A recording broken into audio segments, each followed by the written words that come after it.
Good afternoon, Miss Grace. How are you today? I'm good, Judge. Are you the litigation manager today or somebody else going to be with me? Miss Bridgewater is signing on right now as we speak, and she's signing on. Okay, thank you. I Miss appreciate it. Bridgewater, no problem.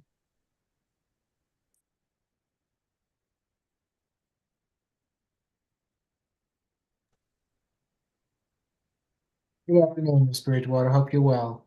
Good afternoon, Your Honor. How are you? Doing well, thank you. Good. My SAP reset date? May 27th. Okay, thank you. May 27th, okay.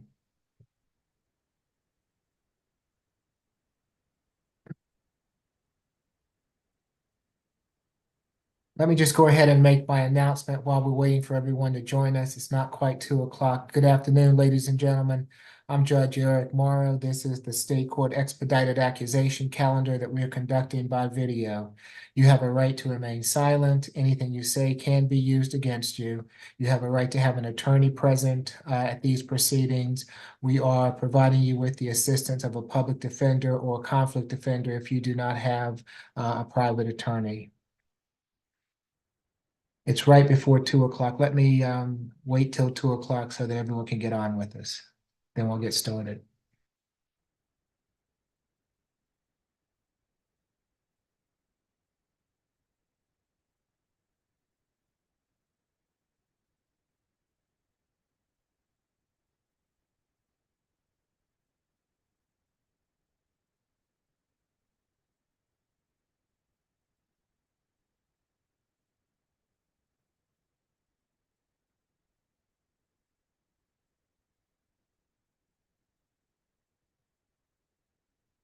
To who do we have first?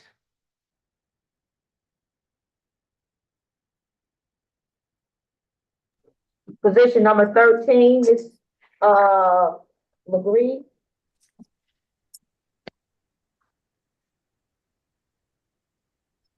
And just let me make sure that we have everyone on that we need. Who's presenting for the state and who's representing Ms. LeGree?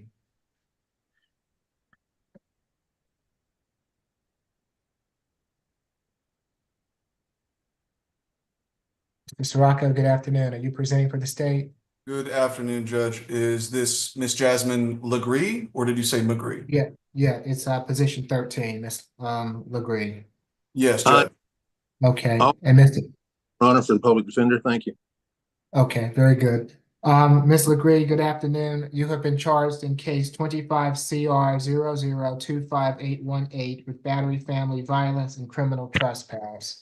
Good afternoon, Mr. Howard. Is there a history? Hey, 29. 2018 FTA. I didn't see any violent convictions, just to keep it short. Okay.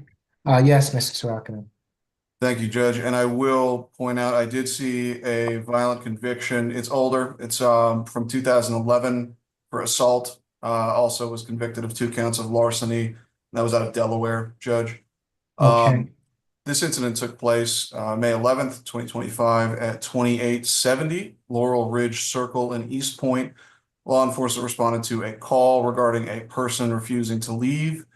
Upon arrival, the officer observed a damaged 2020 Dodge Challenger at the intersection there, which belonged to the defendant. As it turned out, the officer made contact with the victim, Miss Ladaria Dollar, who explained that the defendant, her roommate, had been continuously entering and exiting their home. She stated she received notifications from her Ring doorbell camera and had called her daughter a juvenile because the camera was going offline, and her daughter reported hearing the defendant downstairs destroying items. When Miss Dollar returned home, she discovered that said doorbell camera was missing and saw that the defendant's items were scattered about the residence. She confronted the defendant about comments made to her daughter. I believe the specific comment was, "You and your mama got me effed up." And when upon that confrontation, the defendant, who appeared intoxicated and was actively drinking, slapped the victim in the mouth, causing visible swelling to her bottom lip there, and then pinned her down and began choking her. The defendant also destroyed the victim's bar cart during the altercation. That the victim's juvenile child was home at the time, heard the defendant destroying items in the house, and just as well, a Luger 9mm pistol was found on the front porch. It was not reported to have been used in the altercation, but it was, according to the victim, the defendant's firearm. The defendant was arrested there. We have spoken with the victim in this case. She states she's friends with the defendant. They live together at the incident location, and that the defendant was drinking and was upset because she had wrecked her car.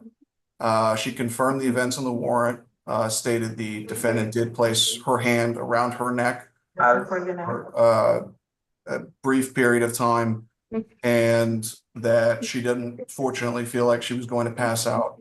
She allowed for some background she provided us, she stated she allowed the defendant to come live with her. And she said nothing like this has happened before, and that her daughter was not present during the physical altercation itself. However, it's apparent she was home at the time.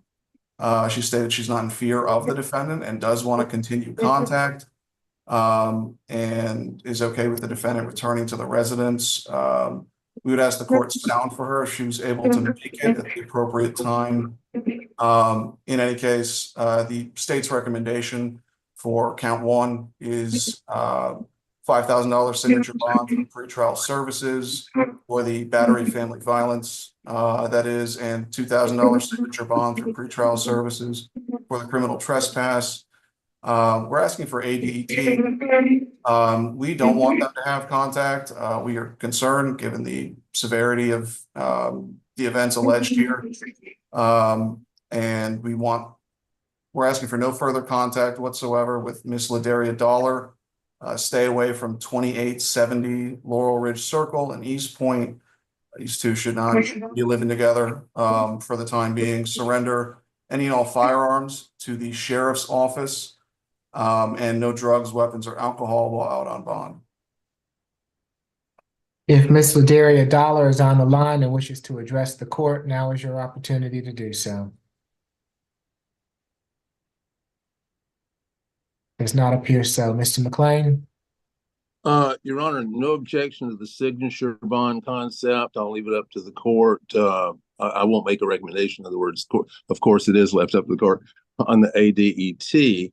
As to the stay away and no contact, if the alleged victim is not here, we may be stuck on that. But that, of course, is up to the court as well. Thank you.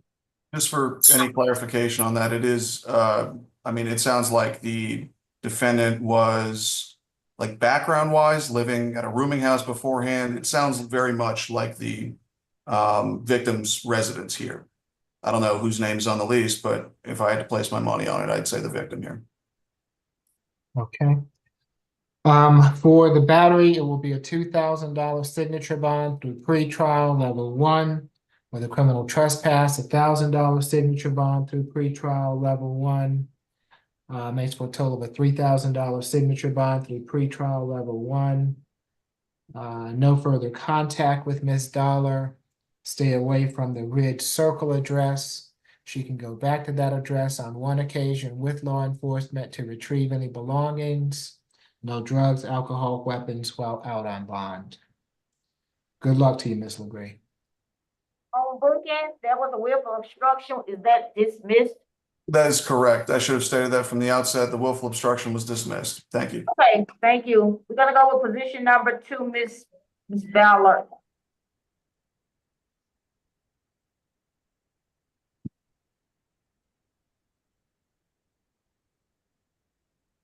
Good afternoon, Ms. Ballard. You have been charged in case 25 CR 002570B with 2 counts of battery family violence, 2 counts of cruelty to children in the 3rd degree, simple battery, and battery. Is there a history, Mr. Howard? 13. Last violent arrest I saw was 03. Ag assault, dead doc. Thank you. Mr. Nixon, good afternoon. Good afternoon, Your Honor. State is asking for $1,500 surety bond for the simple battery, $1,500 surety bond for each battery count, $2,000 surety bond for each cruelty to children in the 3rd degree.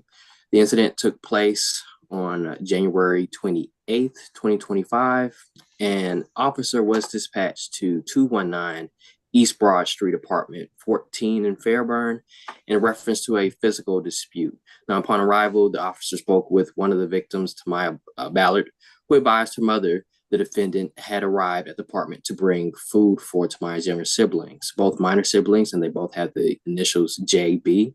One is a male, one is a female.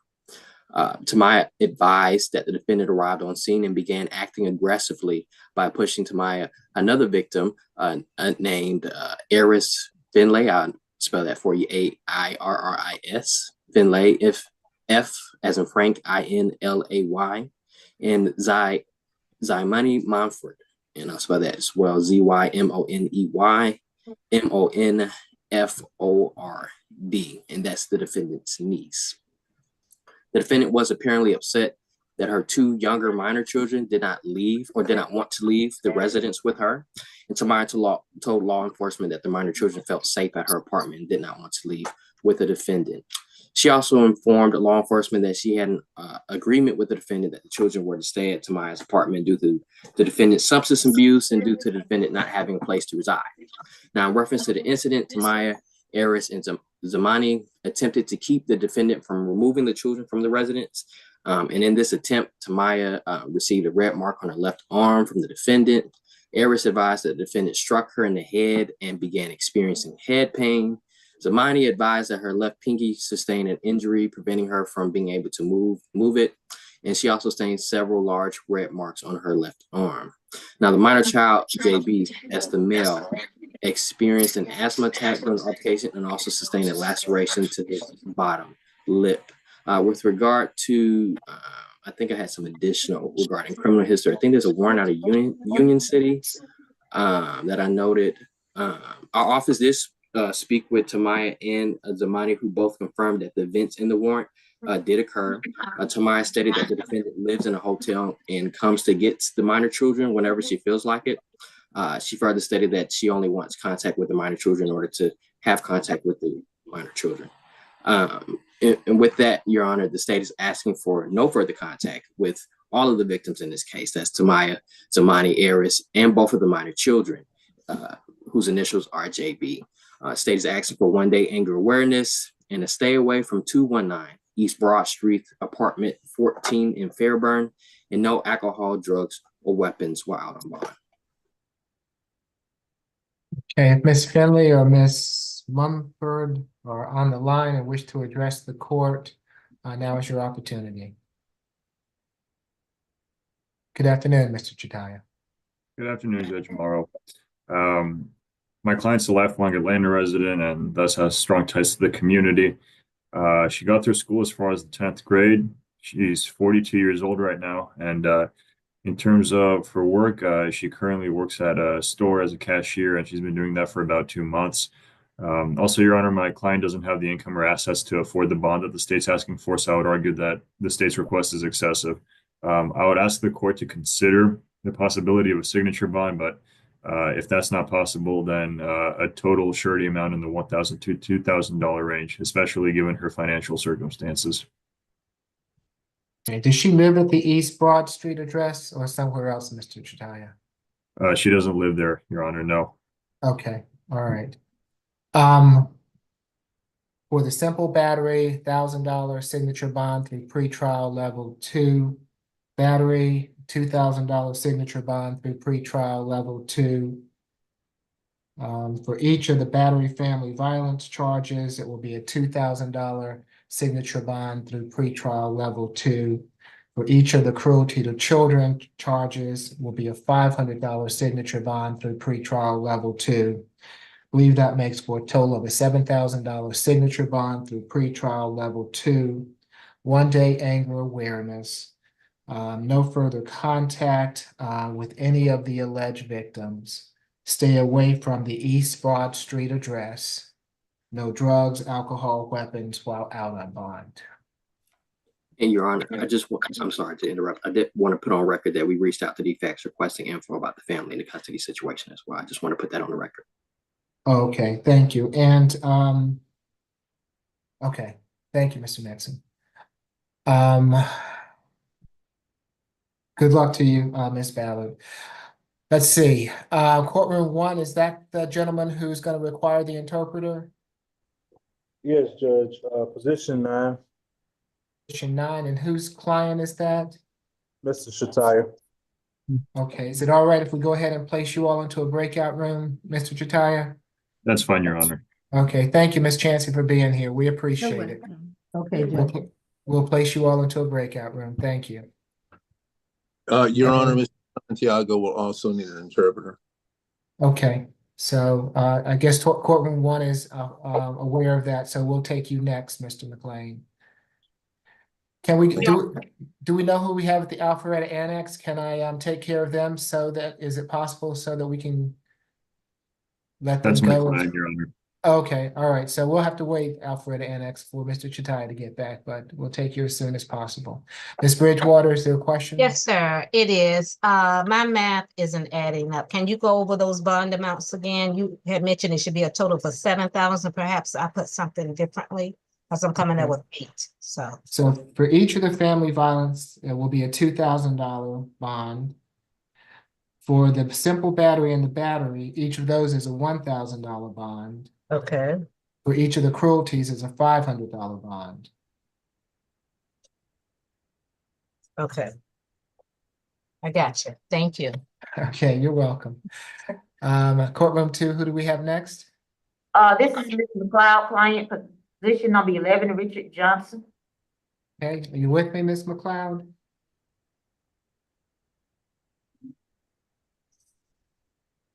Okay, very good. Good afternoon, Ms. McLeod. Good afternoon, Your Honor.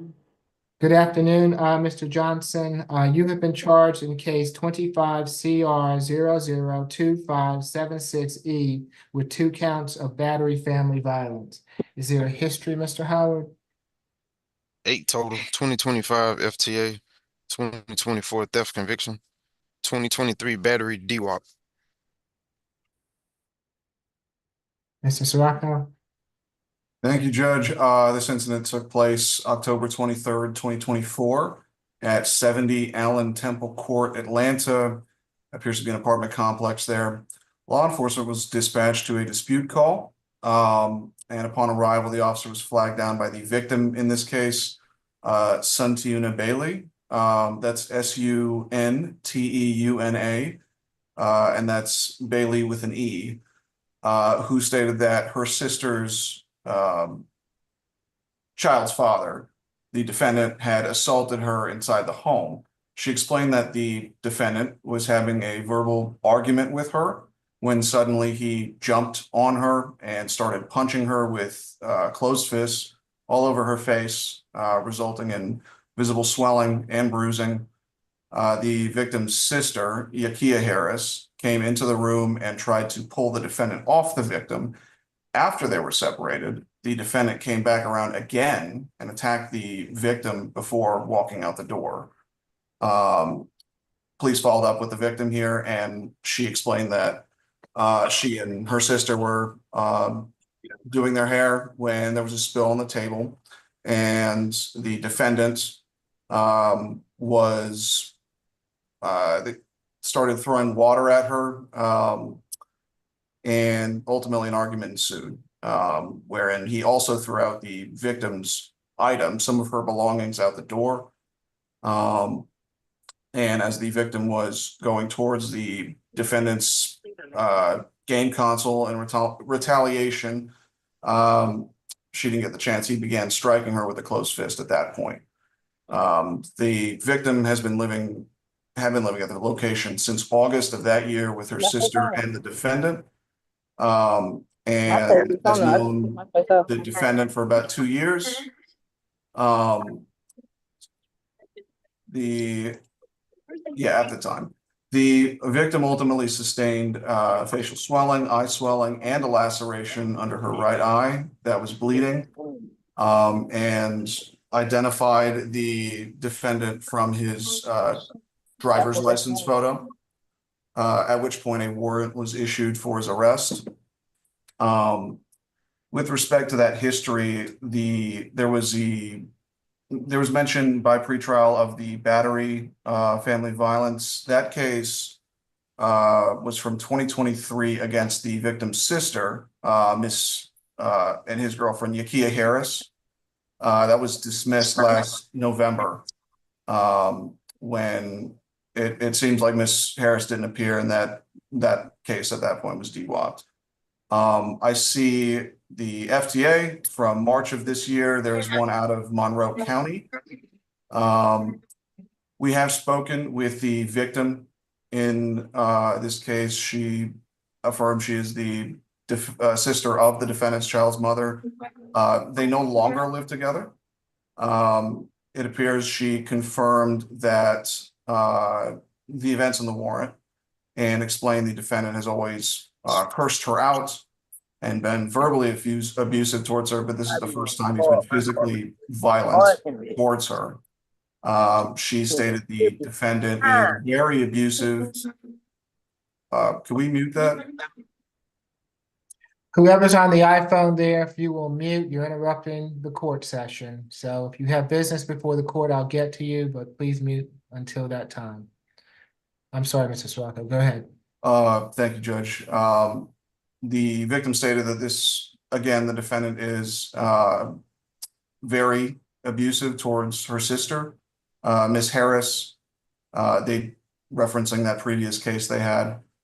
She explained that here the defendant that the defendant had broken her tooth out of the side of her mouth, and that her face was bruised. She had black eyes, and since this incident, the defendant has been telling her sister that he will pay her $300 to drop the charges.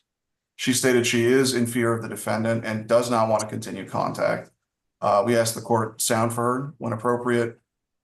Given the risk of reoffense here, as evident from what we've spoken with the victim here and the prior battery family violence case, also the risk of failing to appear, given that apparently open FTA out of Monroe County, and just as well, it appears that while he doesn't seem to understand how the legal system works here, there's a risk of obstructing the administration of justice, given what sounded like a very low bribe amount to try and just get rid of this case, but that's obviously not how it works. So we were asking for, on account of those factors, $5,000 surety on the battery family violence, and that's $2,500 surety for each count. No further contact with Sununya Bailey, as she doesn't live there. We're not asking for the stay away. We are asking for no drugs, weapons, or alcohol while out on bond. Ms. Bailey, I see you there. If you would like to address the court, if you can unmute yourself, ma'am, raise your right hand for me, please. Do you swear or affirm the testimony you're about to give before this court be the truth, the whole truth, and nothing but the truth? Yes, sir. Okay, you can place your hand down. Thank you, ma'am. What would you like to tell the court? Hi, I'm smiling today because Richard is arrested. But besides that, I've always tried to keep situations calm with me and Richard, and he's always like really aggressive. That day when we got into a fight, I know that he I know that he still fights my sister because before he even struck me, my sister was screaming for me to run away. Like she kept screaming, "Run, Sonny, run!" So I know he's a Okay, hold on one second. I hear your objection. I can't hear you very well, Ms. McLeod, but I understand that you have an objection. Ms. Bailey, tell me about what happened to you on this occasion for me, please. Um, that day when we got into it, we was at the table. I was doing my sister hair. Richard, he was wiping it down, he was always almost wet in my purse. I asked him, may he please be careful because my purse right here, he gonna wet it. He started cussing me out, and after he cussed me out, I started cussing back with him. He started grabbing my stuff and telling me that I need to leave the house. After he said I need to leave the house, I didn't go nowhere. My sister said I didn't have to go. That's when he went back there. Well, he started in the living room and tried to throw my stuff out. My sister didn't let him throw the stuff out. Then he went back to the back room. He started getting my other belongings and tried to throw it out. So I went to his room hoping that he would stop trying to throw my stuff. I knew that I knew I was not going to throw his game because my sister probably purchased it. I just went right there to see what he stopped. But before I even got to his game, he just came over there. He just started beating me so bad. Like he was on top of me. My sister was screaming. The two kids was there screaming. Everybody was crying. So after that happened, after she pulled him off where he finally got off, everybody was crying. I went to the front door in the living room and stood right there. I was on the phone with the police, and that's when he came back again. He just started punching me all in my face. He started punching me all in my face until I fell down on the ground. And so when I fell down on the ground, he ran outside. This is my teeth. This the teeth that he knocked my teeth out my mouth.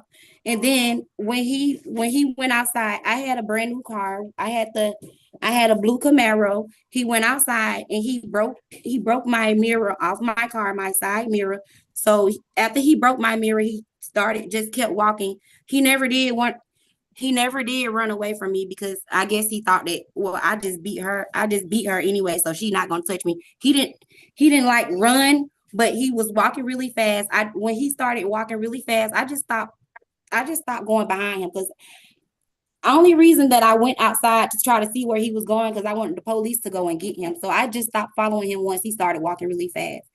I had to go to the hospital. My face was really swollen. Like I had a big knot on my head for a long time. I couldn't go to work.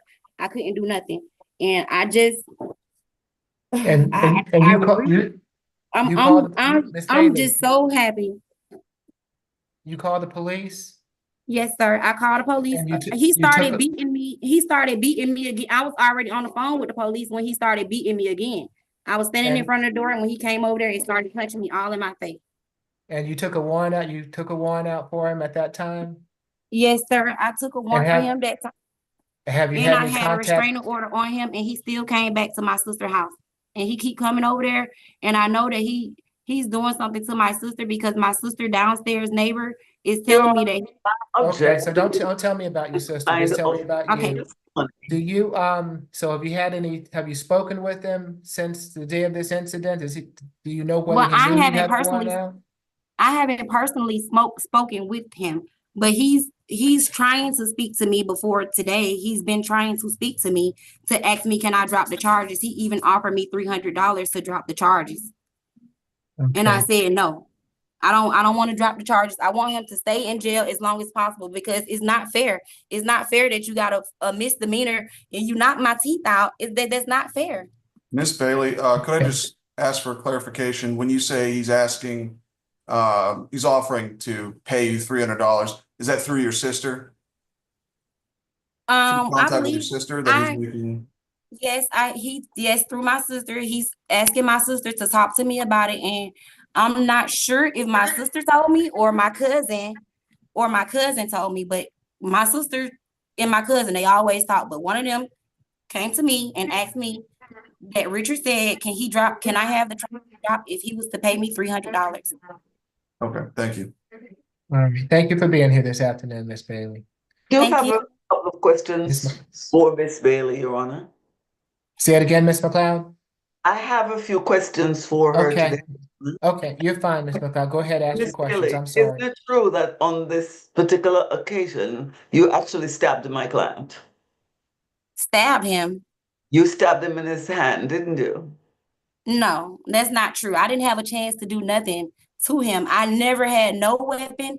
No, that's a lie. That's a lie. No, I never got the chance to hit him back or nothing. Because no, ma'am, that's not true at all. No Is that weapons were involved. Isn't it true that he was actually cleaning up some spilled water when you got angry with him and didn't want him to clean up the water in his own home? It's true that he was cleaning off the table when I asked him not to wet my purse. He still put his hands on me. It's true that he struck me first. We never got into no fight or none of that until he came to me and started punching me. I never put no hands on him. I never had a weapon. I could never do nothing to him because the dude was so much stronger than me. And then when the first fight was over with, and I stood by the door because I was on the phone with the police, he wasn't out the house yet. He still came to me again and started punching me all in my face. Like it wasn't like he punched me in my stomach and punched me in my arms. No, he punched me in my face and knocked my teeth out. My teeth, it was cracked at first, and like a couple of weeks later, it broke off. Any more questions, Ms. McLeod? Yes, Your Honor. Okay, You don't go ahead. live there, right? You were just visiting your sister, correct? No, I was living with my sister because I was homeless. So when the day before he he went to turn himself in, I guess, my sister told me, okay, Richard has to go to court, so he gonna be coming over here. And I was mad because I was homeless at the time. So when he came back and I had a restraining order, I had to go and live out on the streets. So yeah, I'm very upset because I don't even go over there to my sister's house because he comes to my sister's house. Like he come over there and I have a restraining order out on him while I was living with my sister. He still came back. Isn't it true that he's the father of your sister's two children? It's no, that's not true. He's the father of the last child. Okay. And So he's the father of he's one of the children. very verbally abusive to the other child. And he screams and he yells at him every morning. Okay, but he is the father of her child, correct? Yes, he's the father, but he Relationship don't do before you. nothing. He don't have a job. Only thing he do is go out and smoke weed. He smoke weed every day. We're not talking about that. I'm asking you, Okay. answer my question. Isn't it true that he's in a relationship with your sister and was living at that location before you showed up? Yeah, that's true. But my sister still allowed me to come. That's true. I don't have any other questions for you. Okay, thank you for being here, Ms. Bailey. I appreciate it. Thank you. You're welcome. Ms. McLeod? Yes, Your Honor. I would ask the court, I believe I heard there was a FTA, but I believe that based on this new statute concerning bonds, if there's an FTA, one cannot have a signature bond. If that is the case, then of course I can't ask for a signature bond for my client. But if that is not the case, if the FTA does not bar him from having a signature bond, I would ask a signature bond for him. He was in his own home. Her own testimony shows that she came there. He was there with the mother of his child. They were living together, and she came there and she was the one who challenged him in his own home. And then when she attacked him and he retaliated, she actually stabbed him in his hand, and he has the stab marks in his hand. Then when he, responded as anybody would if they were stabbed, she calls the police on him. She doesn't live there anymore, so there's no reason why he cannot go back to his own home, Your Honor. And if the court is disinclined to give him a signature bond, I would ask for as low as possible a surety bond for him, but certainly not $5,000. He's not in a position to pay a $5,000 bond at the moment, Your Honor. Nothing further. And Mr. Johnson, do not speak. There is no need for you to speak. I will speak for you. And for each charge will be a $1,500 good bond, makes for a total of a $3,000 good bond. No further contact with Ms. Bailey, no drugs, alcohol, weapons while out on bond. Good luck to you both. Okay, courtroom one, are we ready to put the interpreter, and is this Mr. McLean's client? Yes, Judge. Okay, so why don't we go ahead, Mr. McLean, and put you now into the breakout room in courtroom 1, and Ms. Chancey can go back in there with you all. Thank you. Okay, we'll go to Mr. Chataya's cases, and I believe that the Alpharetta Annex is Mr. Chataya's case. Is that right? Yes, Your Honor. Okay, so let's take Alpharetta Annex if it's okay with everyone so that we can have them go about their business this afternoon.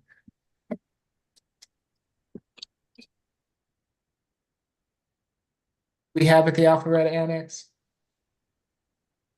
Yes, sir. Yes, sir.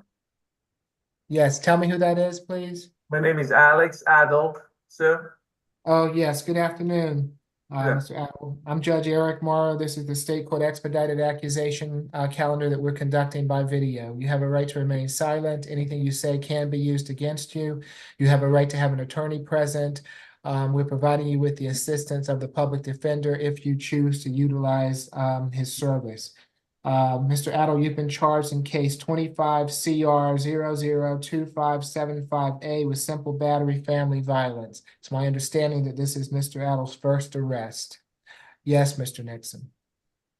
Yes, Your Honor. The state's asked for a $2,000 surety bond for the battery.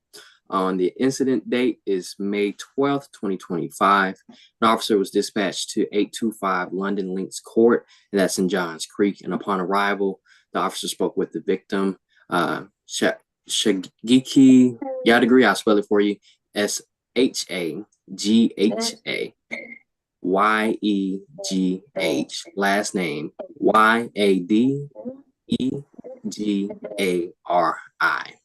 who stated that there was a verbal altercation as well as a physical altercation at the home with her husband. The victim told our office that her and the defendant got into an argument on Friday, May 9th, 2025, and she asked him to leave the residence. The victim then stated that the defendant left the residence and returned on Monday, May 12th, 2025. Now, she stated that she wanted to get her belongings out of the room and the defendant locked himself in the room. Then the victim stated that the defendant then slammed the door into the victim and then punched her in the face multiple times. She was punched in the face and with a closed fist on the left side in the jaw area. And the victim stated that this is not the first time the defendant has been violent towards her.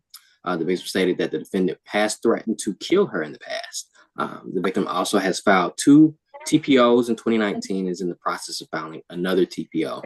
She also stated that she wants no contact with the defendant and wants him to stay away from the residence. It's just important to note here, the victim and the defendant lived together and the offense occurred yesterday, so the state would like to promote a cooling off period. Further, there is an ongoing divorce that's been filed. And again, she's seeking protection from the defendant. So the state is asking for no further contact with the victim, anger awareness, as well as to stay away from the 825 London Links Court, Johns Creek address, and no alcohol, drugs, or weapons while out on bond. If Ms. Yadadari is on the line and wishes to address the court, now is your opportunity to do so. Yes, Your Honor. This is Chocolate. Yes, ma'am. Can you raise your right hand for me? Yes. Do you swear or affirm the testimony you're about to give before this court will be the truth, the whole truth, and nothing but the truth? Yes, Your Honor. Okay, you can place your hand down, ma'am. What would you like to tell the court? Yeah, so actually, this is not the first time that this happened. Actually, I filed a divorce back in 2019. Also, it was a time that I filed for TPO against him because he threatened me that he's gonna drag my dead body out of the house and kill me, stuff like that. And then he also had multiple verbal assault and threatening, but at that time I had no recording, nothing to prove that to the police officers that I called like 3 times by that time. That was filed back in 2019, and then another time when we actually got back together, I was 9 months pregnant. He actually, we got into an argue, and he told me that you either kill yourself or I will kill you. So, and then I left the house. I stayed in the hotel for like 4 days, and then he did not reach out to anyone to ask about me, where I am, or I'm missing or something. And then I ended up actually passed out in the street, and I was taken to the hospital. And they called him, and then he came and he showed that he's so worried about me. So again, I was like, fall into his trap. And then we got together, and another time we had an appointment, doctor appointment for my son, which he was like 9 months old. And then we had an argue. I was sitting in the back seat of the car, the back seat in the car with my son, and he actually tried to like reach and hit me while he was driving. And then since he couldn't actually reach me and hit me, he tried to pull over and attempted again, but the car was passing by, and he was just, he thought someone will notice or something. So right away, after that doctor visit, I went to the police department and reported that, and that was all until recently that we actually I find out that he has an affair, and then he came to me and he said like, we need to divorce, we can't live together anymore, stuff like that. And I agreed to that. I was like, okay, that's fine, we're gonna file for divorce. And so the night after that I agreed to the divorce, he was like, he got to the argument with me again, and started threatening me. And he told me that there's only one solution, and I will kill you one day, and I will hit you with the car. And that happened in our actually bedroom. At the middle of the night. And then I was just like shocked. And I told him, do you know what is coming out of your mouth? You're threatening me. And he was just like so nervous. And he was like, oh my God, you're gonna call the police right now. You're gonna do this and that. I was like, okay, just calm down. But you can just threaten me. And this is not fair. I mean, if we want to get divorced, we can get divorced. So after that, I filed for the divorce. And we were trying to go through a settlement agreement with my lawyer. And we offered him a settlement agreement, and he was just like, getting crazy every time that I, talked to him about this. And he was just like pushing me and forcing me to fire my lawyer and go with his counter offer. And he was trying to kind of, because he's like, he has like, he's hiding money, have businesses that I'm not aware of or whatsoever. So that financial part is not a problem right now. But anyways, Okay, I understand that you've been through a lot, ma'am. Yeah. If you tell me what happened yesterday, if you would like to do that. Yeah, sure. On Friday night, when I asked him to leave, was because I figured that he's in contact with that girl again. And I got so mad, and I was like, you're going to leave this house because this is not going to work like that. You cannot do it. And then he actually, while he was getting out of the house, he actually tried to hit me, and I avoided it. And I have all this in video recording because I had my phone in my hand. And then he was threatening me that he will come back on Monday and he will make me to see the consequence. And on Monday, I received a text message. He was gone for like 3 nights. And I got a text message on Monday from him saying, stay away from the house because I'll be in the house with the children. And I was like, okay, that's fine. You can be with the children, but I have to come back at 6 o'clock. I stayed later, like I came back later, like around 7:30, and he was in the room, and he actually went to the room, locked the door. I was trying to actually go to the room, trying to knock the door, and he opened the door. I went to the room, and he started again. And I asked him that you need to leave because you already left. So why you're back?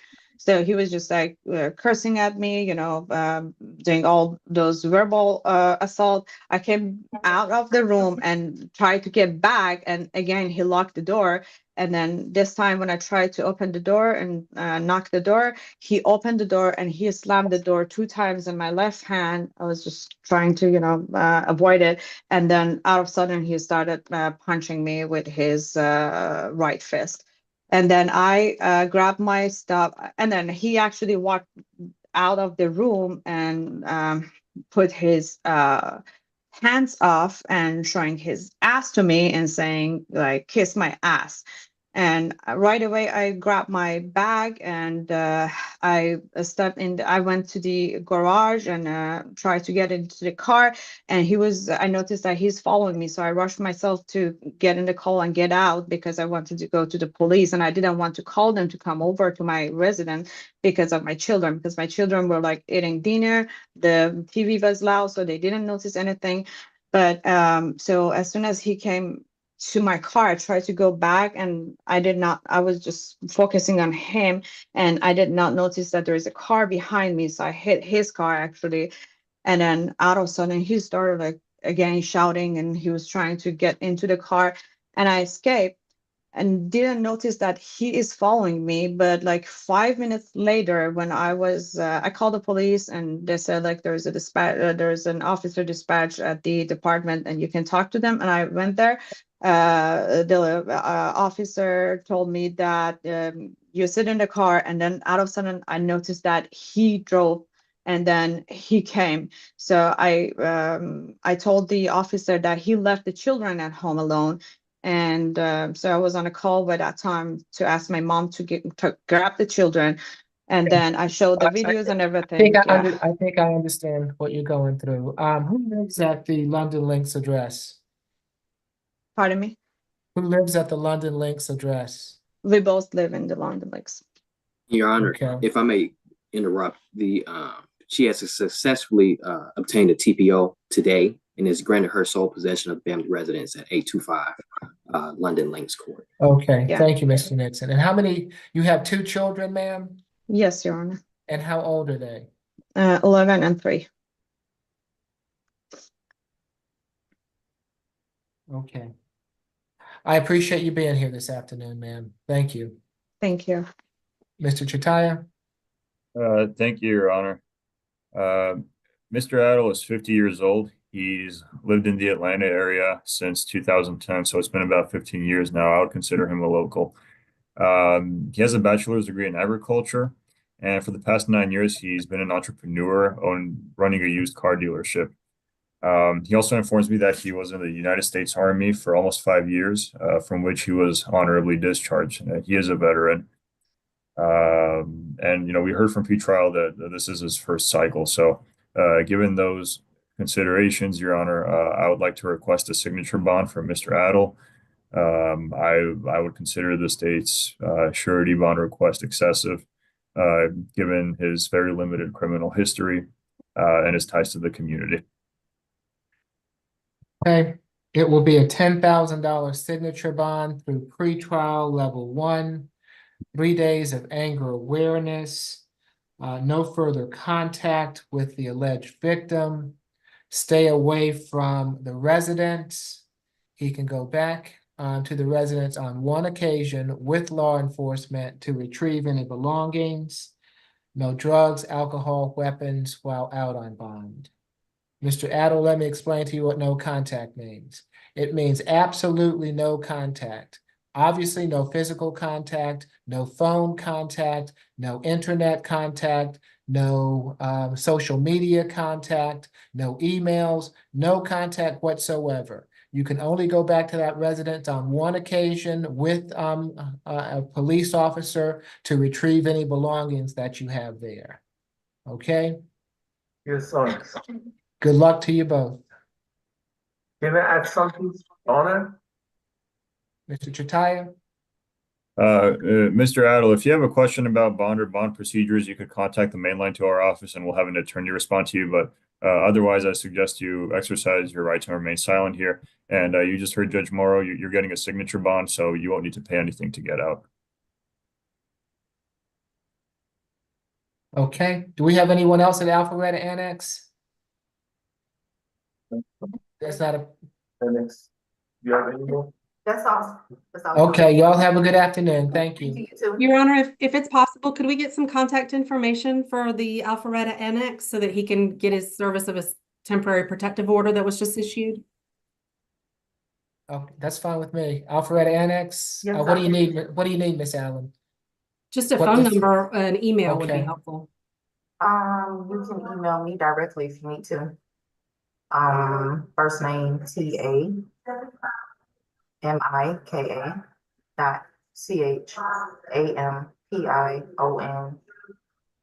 at Fulton County, GA.gov. Okay, thank you so much. Thank you. Courtroom 2, who do we have next? Position number 19, Frederick Terry. This is Ms. McLeod's client. Okay, you with me, Ms. McLeod? Yes, Your Honor. Okay, very good. Good afternoon, Mr. Terry. You have been charged in case 25 CR 002580B with battery family violence. Is there a history, Mr. Howard?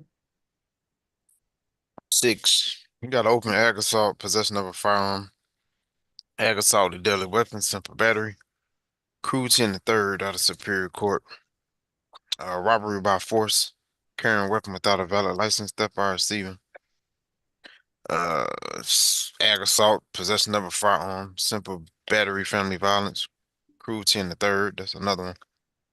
He should have went to court earlier for ag assault, ag battery. He has a felony bench warrant. So, yeah. Thank you. Afternoon, Ms. Allen. Good afternoon, Your Honor. Thank you. Excuse me. Defendant Terry came in with 2 cases. We submitted an NOD on one of those cases because we're past the statute of limitations when he was arrested. The case on the calendar is from May of 2024. It's a single count of battery family violence. Police were called on the 28th of May to 1783 Johnson Road Northwest, where they spoke to his sister, his biological sister, Angela. She reported that while she had been taking one of their nieces for a walk, she got a phone call from her mother asking her to return to the home. The location is their mother's home because she felt like the child needed to be inside. It was hot. When she got back to the location, her brother engaged in an argument with her and then chased her to the bedroom there, where he struck her repeatedly in the head and the neck. Both her upper and lower lips were swollen, as reported by police. She referenced the child there as being an infant, but I have had no luck getting any information about the name of that child or the date of birth, so there are no charges related to that, Your Honor. You did just hear that this gentleman has 2 new cases. His most recent case in felony court that he was just seen for today is a felony drug case. He had outstanding warrants for shooting someone at MARTA. That's a 25 PI case he was heard on today. In addition to that, he's got 3 open cases in felony court, robbery with a weapon, aggravated assault, 2 charges or 2 cases of aggravated assault against the woman he shares a child with. Your Honor, there's some concerns about the safety of people in general in the public, but also any female who has any contact with this defendant. We did speak to his sister today. She says that she currently lives at the location, which is their mother's house, and she confirmed the information in the warrant. She did provide information that the child in question was in fact an infant, and that he's been violent with her in the past. He needs to work on his anger, but she's not interested in moving forward with charges today. And while that's understandable, family dynamics are difficult. Your Honor, we're asking for a $5,000 surety to stay away from that location, 1783 Johnson Road Northwest. Have no contact with the victim in this case, who did confirm that she was assaulted, Angela Terry, and no drugs, alcohol, or weapons. And if you'd call for Ms. Terry, thank you. Ms. Terry, if you wish to address the court, now is your opportunity to do so.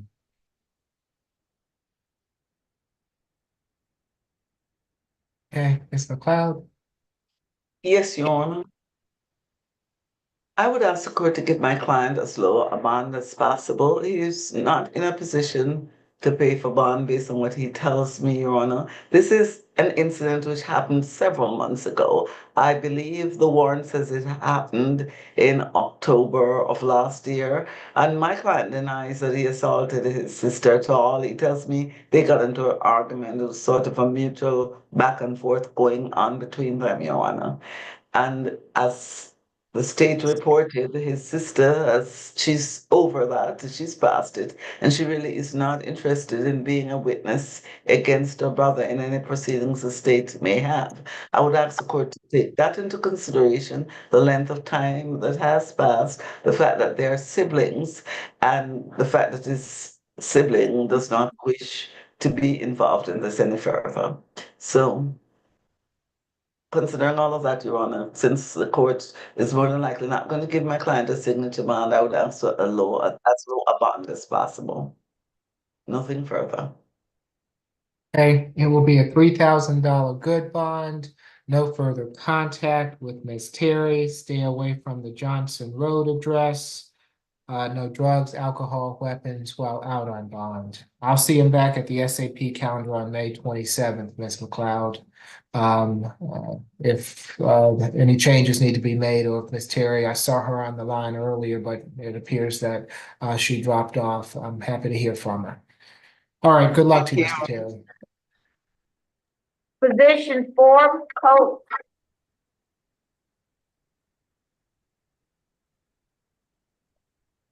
Good afternoon.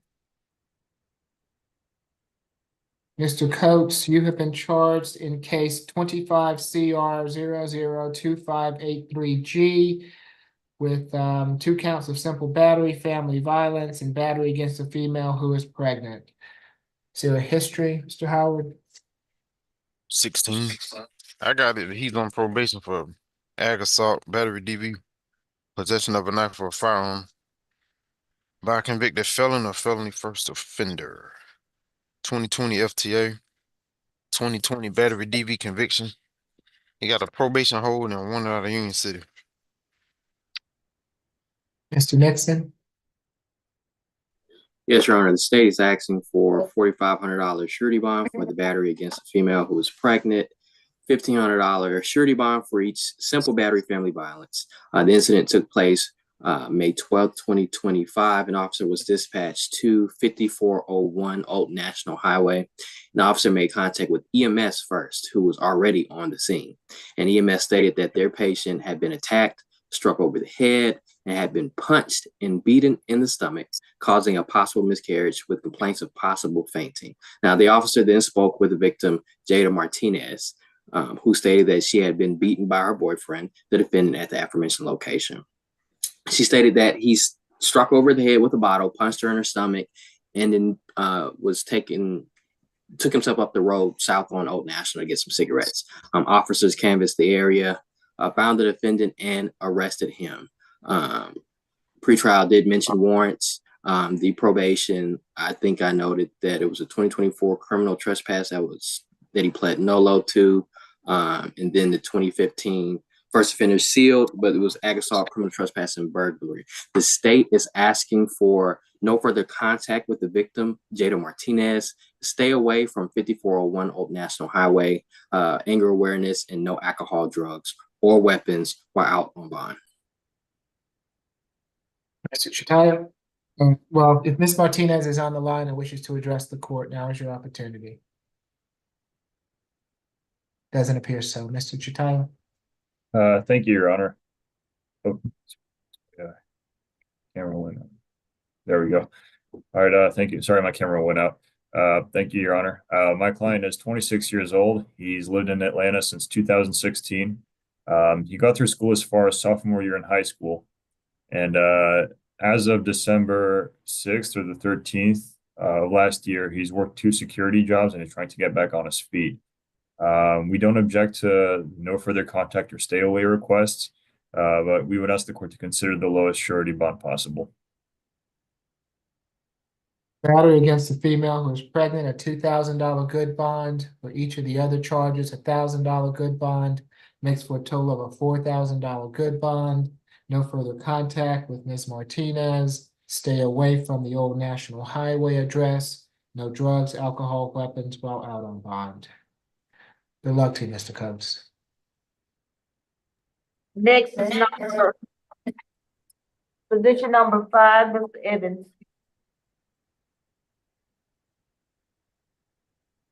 Good afternoon, Mr. Evans. You have been charged in case 25 CR 002572H with 3 counts of battery. Is there a history, Mr. Howard? Yeah, 7 total. 2023 possession of marijuana, possession of a controlled substance, 2012 simple battery conviction, 2010 burglary first offender. Mr. Nixon? Yes, Your Honor. I think the defendant here already has a $10,000 surety bond on count 1 for the battery. State's requesting it remains the same, as well as a $5,000 surety bond for count 2, the battery, and another $5,000 surety bond for count 3. This incident took place April 23rd, 2025. An officer was approached at the Zone 1 precinct located at 2315 Donald Lee Hollowell Parkway. The officer met with the victim, LaShonda Bryant, who reported that she had been the victim of an assault.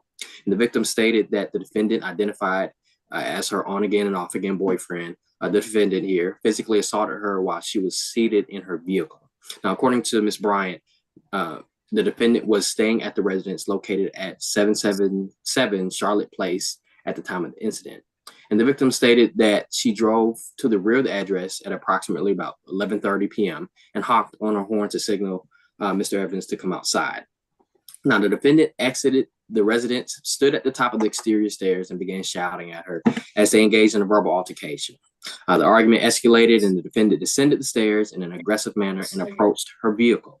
She stated that the defendant began striking her multiple times through the open driver's side window of her vehicle. He then opened the car door, climbed up on top of her, and continued the battery by delivering additional blows to her face and upper body. Several bystanders reportedly intervened and pulled Mr. Evans off of her, and the victim left the scene and drove herself to the precinct to seek assistance.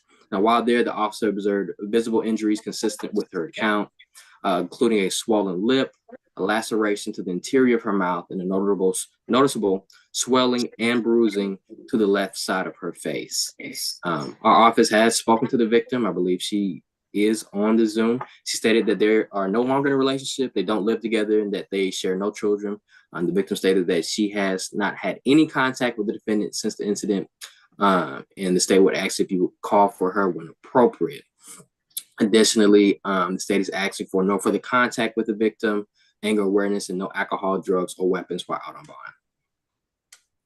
Ms. Bryant, I see you there. If you would like to address the court, now is your opportunity. If you can raise your right hand for me, please, ma'am. Do you swear or affirm the testimony you're about to give before this court will be the truth, the whole truth, and nothing but the truth? Yes, Your Honor. Okay, thank you, ma'am. You can place your hand. Yeah, I can hear you. You can place your hand down. What would you like to tell the court? Yes, I would just like to tell the court that there haven't been any violent altercation prior to that. The guy had been playing with me, playing with my feelings. So I had paid his phone bill prior to. I went because I had called his phone. He had blocked me, I guess. So I was calling his phone to check on him. I was like, well, let me just go over there and check on him. So by the time I blew the horn, it came out, I had told him that, I need the phone bill, et cetera, et cetera. Well, I'm just sitting there. I ain't getting out the car. I ain't said, I'm talking to each other. I ain't get out the car not one time. So by the time, when I finally realized that, hey, he coming, I'm trying to roll the window up to avoid him from hitting me, trying to lock the door. Next thing I know, he swung, boom, hit me right on the side of my jaw. Yeah, all of a sudden, he just boom, boom, just hit me. I'm sitting in the car, so I can't defend myself. So I'm like, stop hitting me, stop hitting me, stop hitting me. The guys that was out there who was hanging with him, and I want to thank them for pulling him off of me. Once they pulled him off of me, I proceeded, and I didn't say nothing. I have not called, not text. The only thing I wanted to know from that defense is why you hit me. Like, you didn't have to put your hands on me. I didn't do anything to cause you to put your hands on me, period. So, went to the police precinct, talked to the officer, waited like 3 hours to talk to an officer there. Seek medical attention. The ambulance proceeded to give me some ice packs for my jaw. My lips was busted. Since then, it has healed.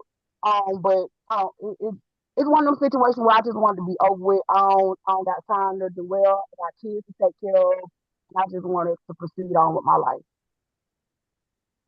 Thank you, Ms. Bryant. I appreciate you being here this afternoon. Mr. Chataya? Thank you, Your Honor. I would urge this court to consider the lowest surety amount possible. My client has strong ties to the community. He is a lifelong resident of Atlanta, and he has family that lives here as well. He's 38 years old. He's been through school as far as the 11th grade. And for the past 10 years, he has worked full-time in landscaping. So he's had stable employment. For those reasons, I would ask the court to consider my recommendation.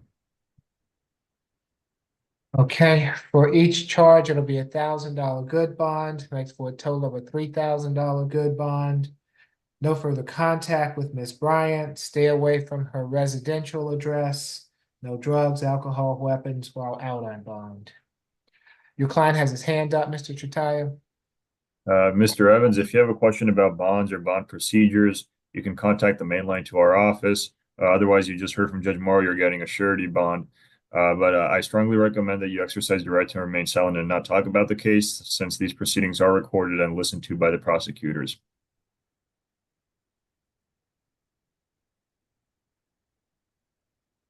Okay, courtroom 2, if you will unmute there, he seems adamant that he wants to say something. Yes, I want to say something. Okay, Again, so I let me recommend hold that it. I recommend that you don't, Mr. Evans. And Mr. Evans, let me just advise you, you have a right to remain silent. Whatever you say can be used against you. You'll have an opportunity at a later date to present your side if you choose to do that. But quite often people want to tell me something and they end up getting themselves into more trouble. Now I can't, if you want to say something, I will listen to you, but you might want to take your lawyer's advice. That's what he's here for. But all I want to say, what she was saying, that's false. It's the address that she got on there, that is not my house address. That is a store. She pulled up at a store and pulled up and got to argue with some females that I was messing with. The female jumped on her. She put it on me because I didn't want to be with her. So that's the problem right there.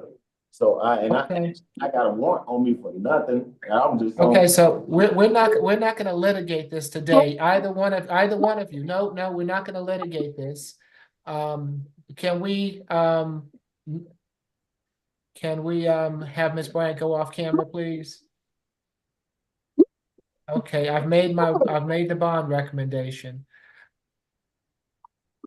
or the bond announcement. So Position number 7, Mr. Graham.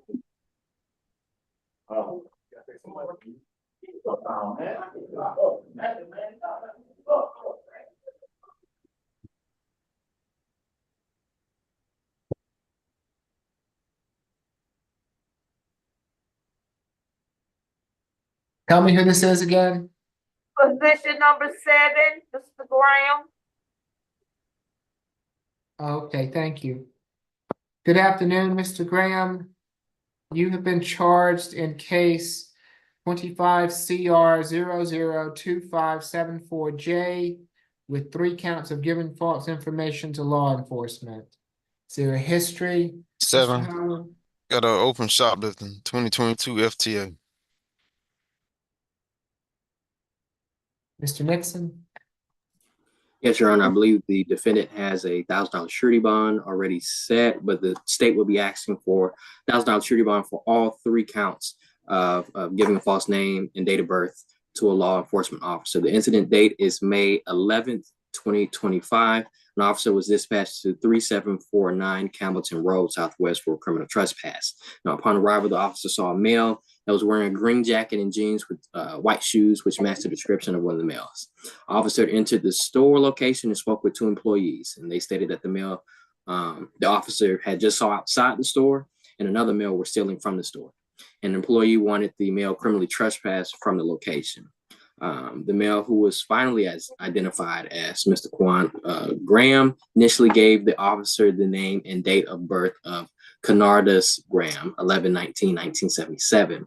The male then gave the officer another name of Reginald Graham, 11/19/1977. The defendant continued to provide different variations of his name. The information that the defendant was providing was not coming back to a known person on the officer's mobile data terminal. As mentioned before, the defendant has a 2022 FTA and theft by shoplifting arrest in 2020. The state is asking for a stay away from the 3749 Campbellton Road Southwest location, and no alcohol, drugs, or weapons while out on bond. Do you know what kind of store that is, Mr. Nixon? I'm actually not sure what type of store. I can probably look up Okay. the location Thank here. you. Mr. Chataya? Thank you, Your Honor. My client is 44 years old. He's a lifelong resident of the Atlanta area. He's a graduate of he's a high school graduate. He has a diploma. And currently he does not have a job. He's unemployed. So he would struggle to afford the bond that the state is asking for. But most recently, he did work in housekeeping and yard work, and he did that for about 3 years. So for those reasons, I ask for the lowest reasonable surety amount. Does he have a place to stay, Mr. Chataya? Is that an issue? He didn't tell me, Your Honor. I don't believe that's an issue, but I'm not sure. I wouldn't be able to tell you. May I ask him? Yes. Mr. Graham, do you have a residence? You have a place to stay, sir? Yes, sir. Yes. Okay, so that's not an issue. You have, if I let you out, you have somewhere that you can go. Is that what you're telling me? Yes, I have somewhere to go. I have somewhere to go right now. Okay, so if I let you out, you cannot go back to that Campbellton Road address, okay? If they catch you back there, they're gonna put a warrant, they're gonna call the police again, and I'm not gonna give you a signature bond next time, okay? So don't go back there. No, All no, right, I'm not. okay, All right. okay, all right. So for each charge, it'll be $1,000 signature bond through the jail, makes for a total of a $3,000 signature bond through the jail. Stay away from the Campbellton Road address, no drugs, alcohol, weapons while out on bond. Good luck to you, sir. We're gonna go with position 9, Mr. Hernandez. Okay, He's, the interpreter case. Ms. Chance, if you raise your right hand for me, do you swear or affirm that you will interpret from English to Spanish, Spanish to English to the best of your ability? I do, sir. Thank you. Good afternoon, Mr. Hernandez. You have been charged in case 25 CR 002567C with battery. Buenas tardes, señor Hernández. Usted ha sido acusado en el caso 25 CR 002567C con un cargo de golpes y lesiones. History, Mr. Howard. Antecedentes, señor Howard. Third arrest, Este es el tercer arresto. wanted out of Marietta, Uno en Marietta. 2024 driving without a valid license, En el, 2023 illegal alien. I'm sorry. En el 2024 por manejar sin una licencia válida y en el 2023 por extranjero ilegal.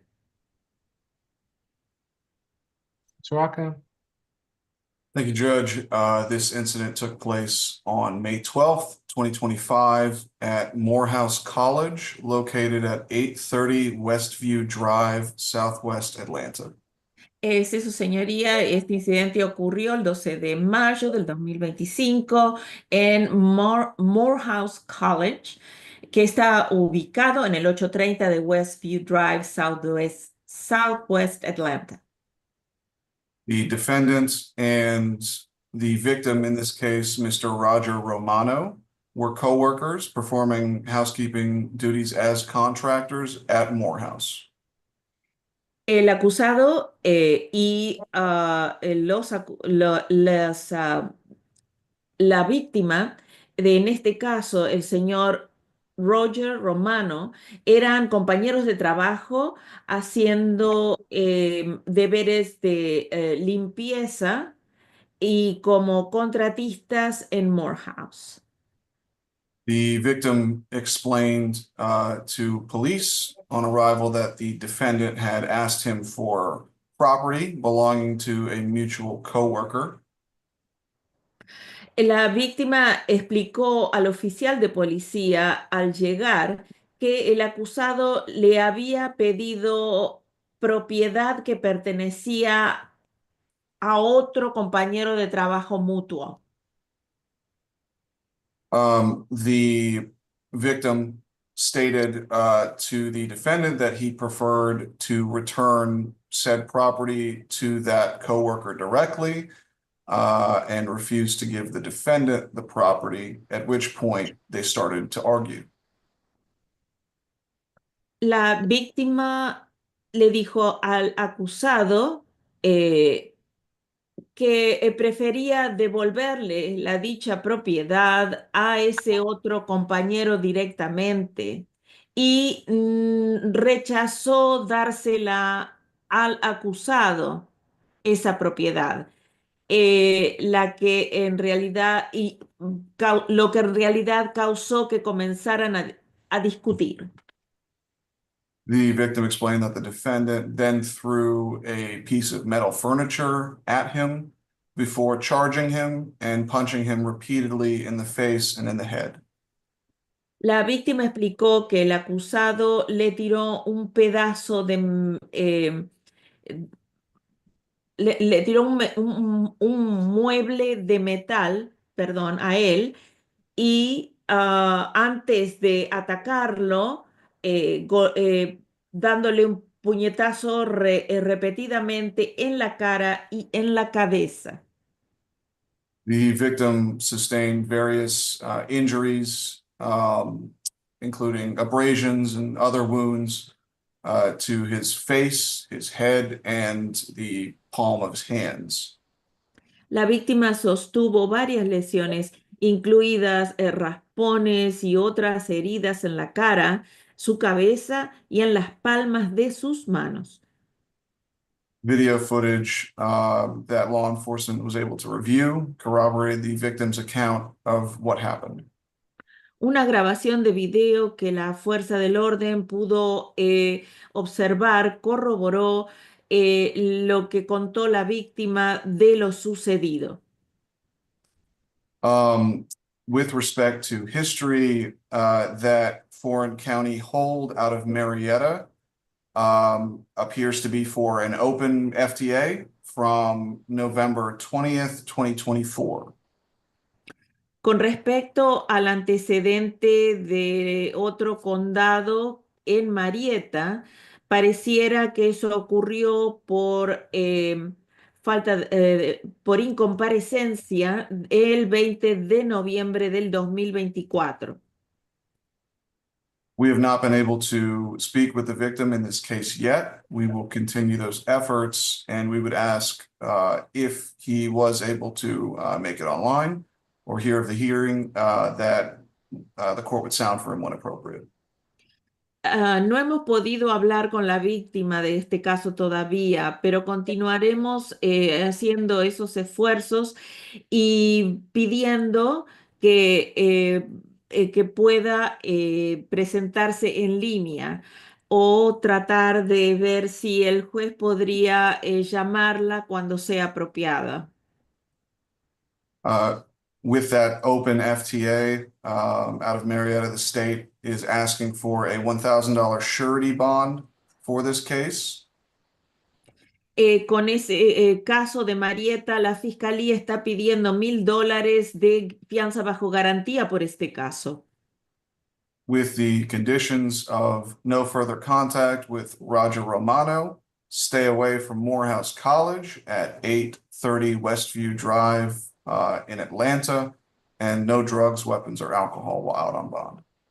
Con estas condiciones y el distanciamiento con el señor Roger Romano, también el distanciamiento perimetral de Morehouse College en el 830 de Westview Drive en Atlanta y se prohíba el uso de drogas, armas y alcohol mientras esté libre bajo fianza. That is all for the state. Eso es todo para la fiscalía. If Mr. Romano is on the line and wishes to address the court, now is your opportunity. Si el señor Romano está en la plataforma de Zoom y desea dirigirse al juez, ahora es su oportunidad. Does not appear so. Mr. Chataya? Señor Chataya. Mhm. Thank you, Your Honor.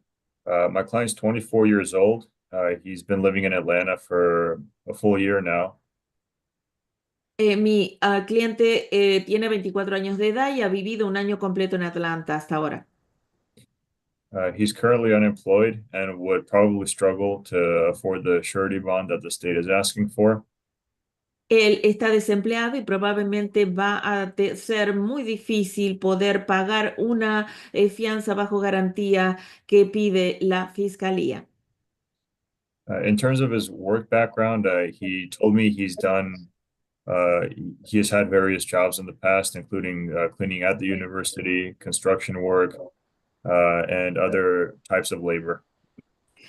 Con respecto a sus antecedentes de trabajo, él me ha contado que ha hecho diferentes trabajos en el pasado, incluido limpiar en la universidad, trabajo de construcción y otros tipos de trabajo. My client was unable to finish secondary school in Venezuela due to conditions there, such as too little food, that was expensive, and no work. Mi cliente no pudo terminar su escuela secundaria en Venezuela debido a las condiciones allí, como la falta de comida y todo ser muy caro y no había trabajo.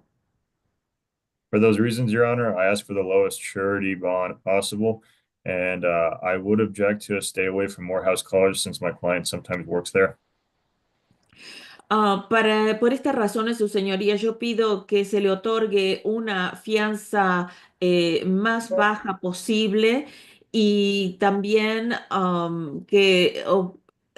hay una objeción de mantenerse distanciado de Morehouse College porque él trabaja ahí.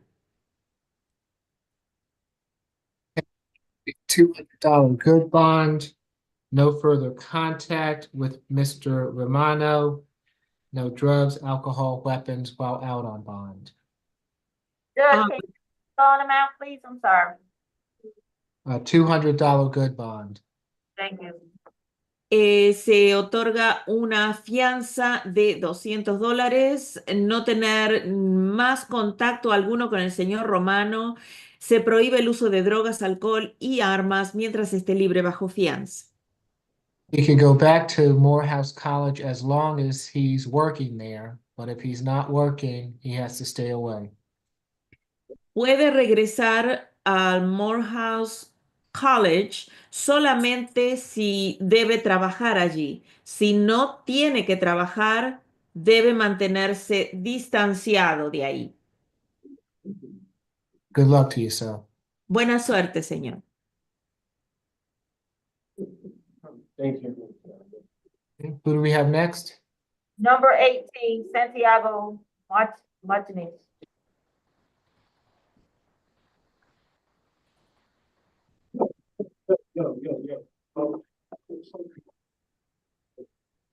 Good afternoon, Mr. Martinez. You have been charged in case 25 CR 002577Y with battery, family violence, and willful obstruction of a law enforcement officer.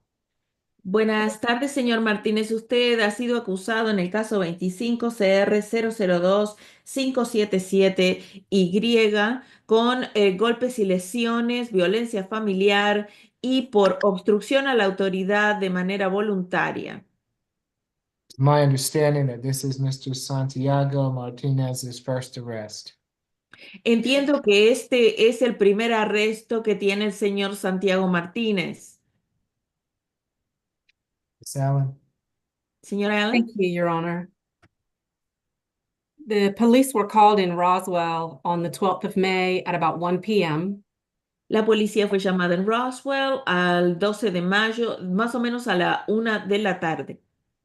They were called to 2631 Chattahoochee Circle. Y se lo llamó al lugar de 2631 Chattahoochee Circle.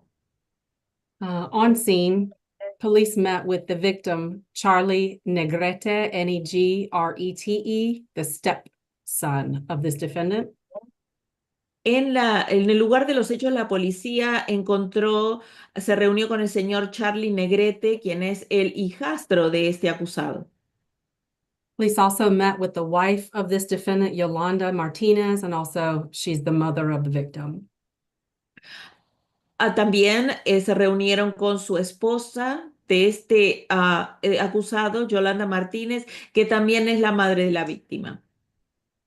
The victim, Charlie, had an obvious laceration to the back of his head that was bleeding, as well as swelling and redness to his right eye. La víctima Charlie tenía una raspadura, una herida obvia en la parte trasera de la cabeza que estaba sangrando, al igual que inflamación y enrojecimiento en su ojo derecho. The victim reported that he'd been struck in the head with a stepladder by the defendant. La víctima informó que él había sido golpeado en la cabeza con una escalera por el acusado. The defendant became angry during a conversation about his substance abuse and lack of employment. El acusado se había enojado durante una conversación sobre el abuso de sustancias ilegales y la falta de empleo. The defendant was described as obviously intoxicated on scene. El acusado fue descrito como obviamente embriagado en el lugar de los hechos. And refused verbal commands from police. He had to be escorted to inside the vehicle. He refused to walk or cooperate. Y también él rechazó las órdenes de la policía y él tuvo que ser escoltado hacia adentro de del vehículo y rechazó caminar o cooperar. We're asking for a $5,000 SOB, Your Honor. No contact. Stay away from the location on Chattahoochee Circle. No drugs, alcohol, or weapons.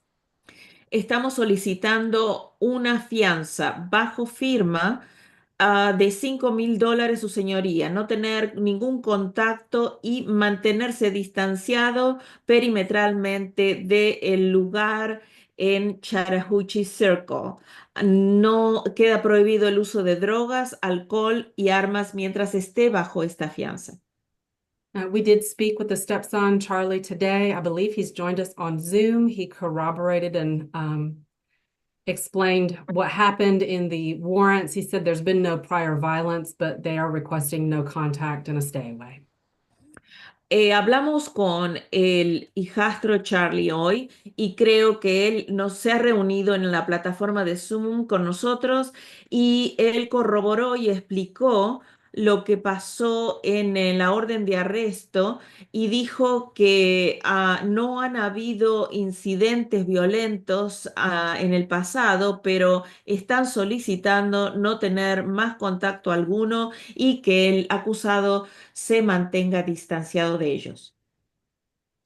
If Mr. Charlie Negrete, I believe he's on the screen as De La Cruz, would like to address the court, now is your opportunity. Señor Charlie Negrete, si quiere hablar con el juez, por favor, esta es su oportunidad. Charlie Negrete. Doesn't appear that he'd like to address the court this afternoon. No parece querer hablar con el juez. I'm just trying to fix everything for my Okay. Sorry. All right. Yes, good afternoon, sir. Can you Hello. raise your right hand for me?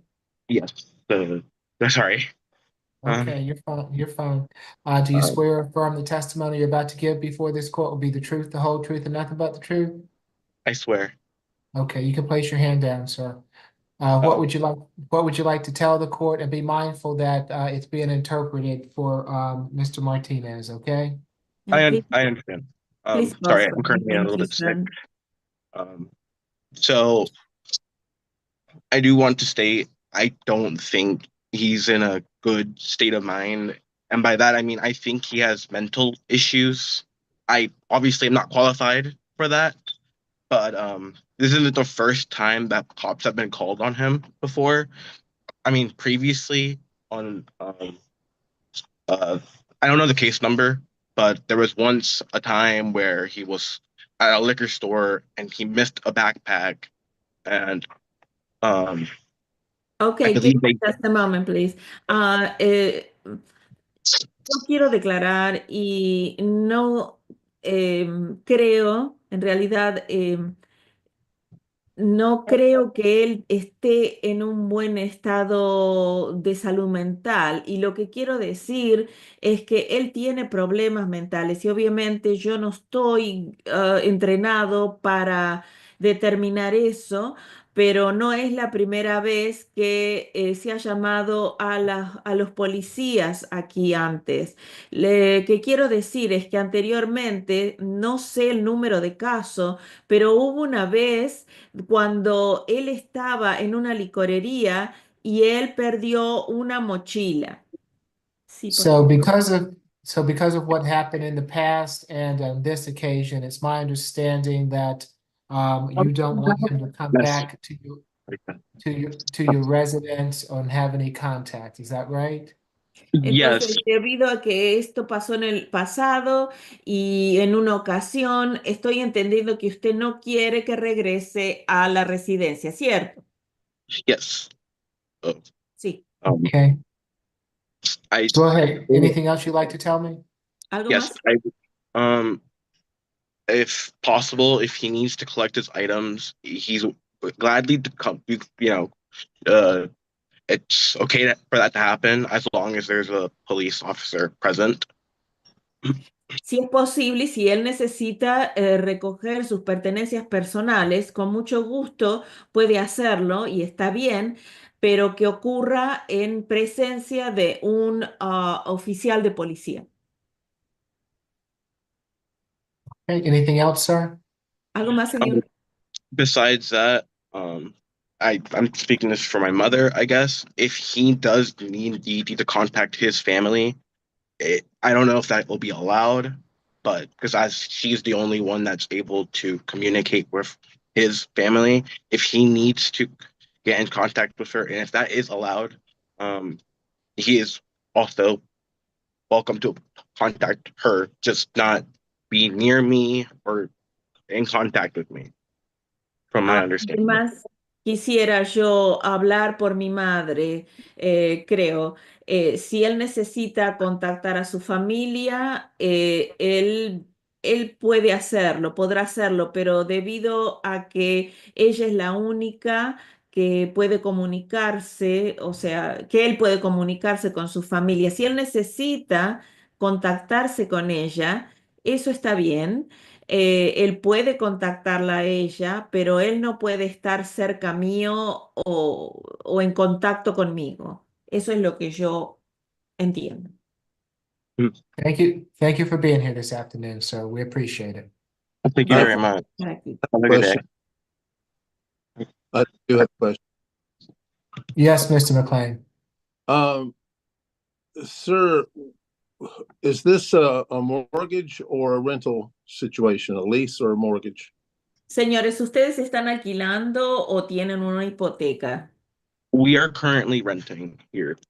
Estamos alquilando en la actualidad. Is it a written lease? ¿Un contrato escrito? I believe that, yeah, I am on the lease. He is not on the lease. Yo That- estoy en el contrato, él no. Thank you. That was my next question. Okay. Gracias. That's all I Okay. have. Okay. Thank Thank you very much. Eso es todo. Thank you very much, Judge.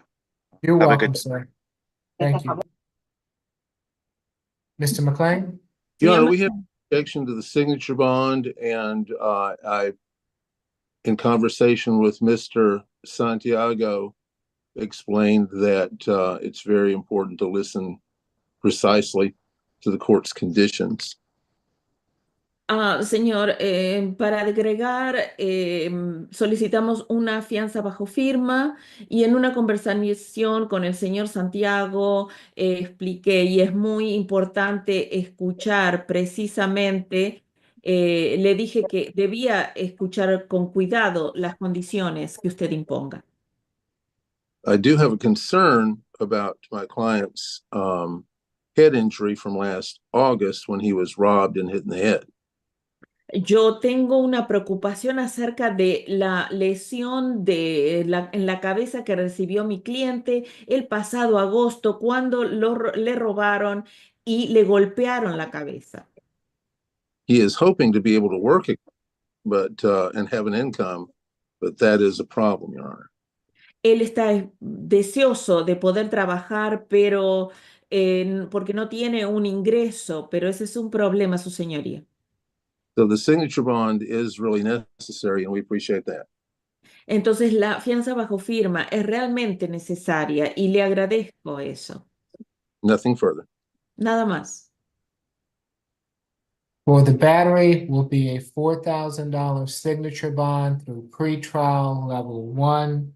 For the obstruction, a $1,000 signature bond through pretrial level 1 makes for a total of a $5,000 signature bond through pretrial level 1. Bueno, por el cargo de golpes y lesiones es $4,000 de fianza bajo firma a través de los servicios previos al juicio en el nivel 1. En el cargo de obstrucción a la autoridad, $1,000 de fianza bajo firma a través de los servicios previos al juicio en el nivel 1. Esto da un total de una fianza bajo firma de $5,000 a través de los servicios previos al juicio en el nivel 1. No further contact with the alleged victim, Charlie Negretti, and stay away from 2631 Chattahoochee Circle. No tener más ningún contacto alguno con la víctima alegada Charlie Negrete y se ordena distanciamiento perimetral del 2631 Chattahoochee Circle. Back to that address on one occasion with law enforcement to retrieve any belongings. Se le permite regresar a esa dirección solo en una ocasión con un oficial de policía para retirar cualquier pertenencia personal. Drugs, alcohol, weapons while out on bond. Se prohíbe el uso de drogas, alcohol y armas mientras esté libre bajo fianza. Good luck to you, sir. Buena suerte, señor. Do we I'm do we sorry. need do we need Miss Chansey for any other cases this afternoon? If not, I'm going to release her. No, Your Okay, Honor. thank you, Miss Chansey. We appreciate You're you being here as welcome. always. Thank you, sir. Have a good day. You too. Position Yes, Deontay Johnson. okay.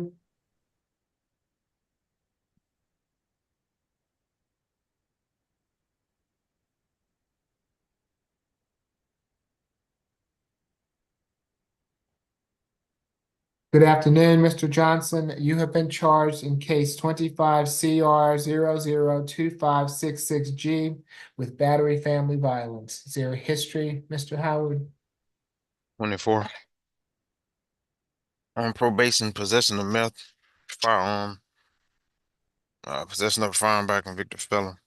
That's out of Cobb. 2020 battery dismissed. 2019 assault dismissed. 2012 ag robbery dismissed. That's Yeah, Mr. Sirocco? Yes, Judge, this incident took place May 20th, 2023 at 890 Atlanta Street in Roswell. The parking lot of the Gaslight, which is a cocktail bar. Law enforcement responded to an assault call there around almost 3:30 in the morning. Upon arrival, the officer observed that the victim, Jamarius Horton, laying on the ground in the parking lot with a laceration to the back of his head and a pool of blood forming around there. The officer was informed that the defendant, who is the brother of the victim's fiance, her name is Tidrika Durley, was the one who hit the victim. Defendant hit the victim, causing him to fall. All three of those individuals, they all reside at the same residence. The defendant admitted to punching the victim, but claimed he was trying to prevent the victim from driving. The defendant stated he could not remember who threw the first punch. The witness, it sounds like there were several witnesses on scene, one of which stated he saw the defendant hit the victim, knock him down twice, and continue hitting him while he was on the ground. Another witness, and that first witness's name was Nicholas Morgan, Nikalos. The other witness, Algernon Fross, Fross, he claimed that the victim threw the first punch, but video footage that was later reviewed by the officer showed that at 3:17 a.m., the defendant had punched the victim in the face with a closed fist, initiating a fight. He had knocked the victim down and continued to hit him for roughly 7 seconds before the victim was able to stand back up, at which point the defendant landed a final blow that knocked the victim down for good. It sounds like the victim sustained a visible laceration, as stated, bloody mouth, and was transported to the hospital.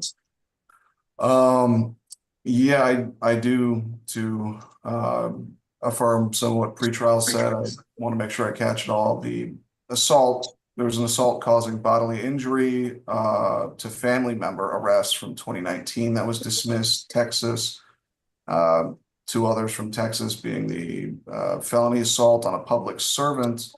That was an arrest in 2019. The disposition is not known for that.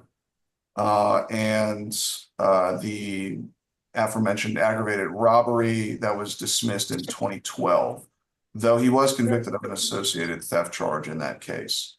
In Georgia, he was arrested for battery, 2 counts of battery, and cruelty to children in the first degree. That was dismissed in 2020. We have, and it was mentioned that he's on probation for that possession of methamphetamine, possession of a firearm during commission or attempt to commit certain felonies, and receipt, possession, transport of firearm by a convicted felon. That was in 2023. He was sentenced to 6 years probation, 2 years confinement for that. And it looks like just after he got out for that, there was this forgery in the third, of which he was convicted this January. We have reached out to the victim in this case. We haven't been able to make contact yet. We will continue those efforts, but given the defendant's history of violent criminal cases, within the past several years, state would contend he poses a risk to the safety of the community. As such, the state is seeking a $2,000 surety bond for this case.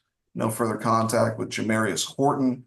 Stay away from the Gaslight, name of the establishment there, at 890 Atlanta Street in Roswell. And no drugs, weapons, or alcohol while out on bond. Mrs. Rocco, my calendar, the offense date is May 20th of 2023. Is that accurate or not? I have that as well, Judge. Okay, thank you. Yes, Mr. Chitaya. Thank you, Your Honor. Mr. Johnson would like for this court to consider a signature bond. He's 40 years old. He's lived in Atlanta for 6 years now and has family here. He has a GED, and he hasn't had a job in the past 2 years because he's been incarcerated, so he would struggle to afford the bond that the state is asking for. So for those reasons, Your Honor, I ask that the court consider my recommendation. Okay. I didn't sound. Could we sound? I'll Thank you, Judge. Okay, I'm sorry, I didn't sound for him earlier. Mr. Horton, if you're on the line and wish to address the court, now is your opportunity. Okay, given the age of the case, it'll be a $2,000 signature bond through pretrial level 2. No further contact with Jamarius Horton. Stay away from the gaslight.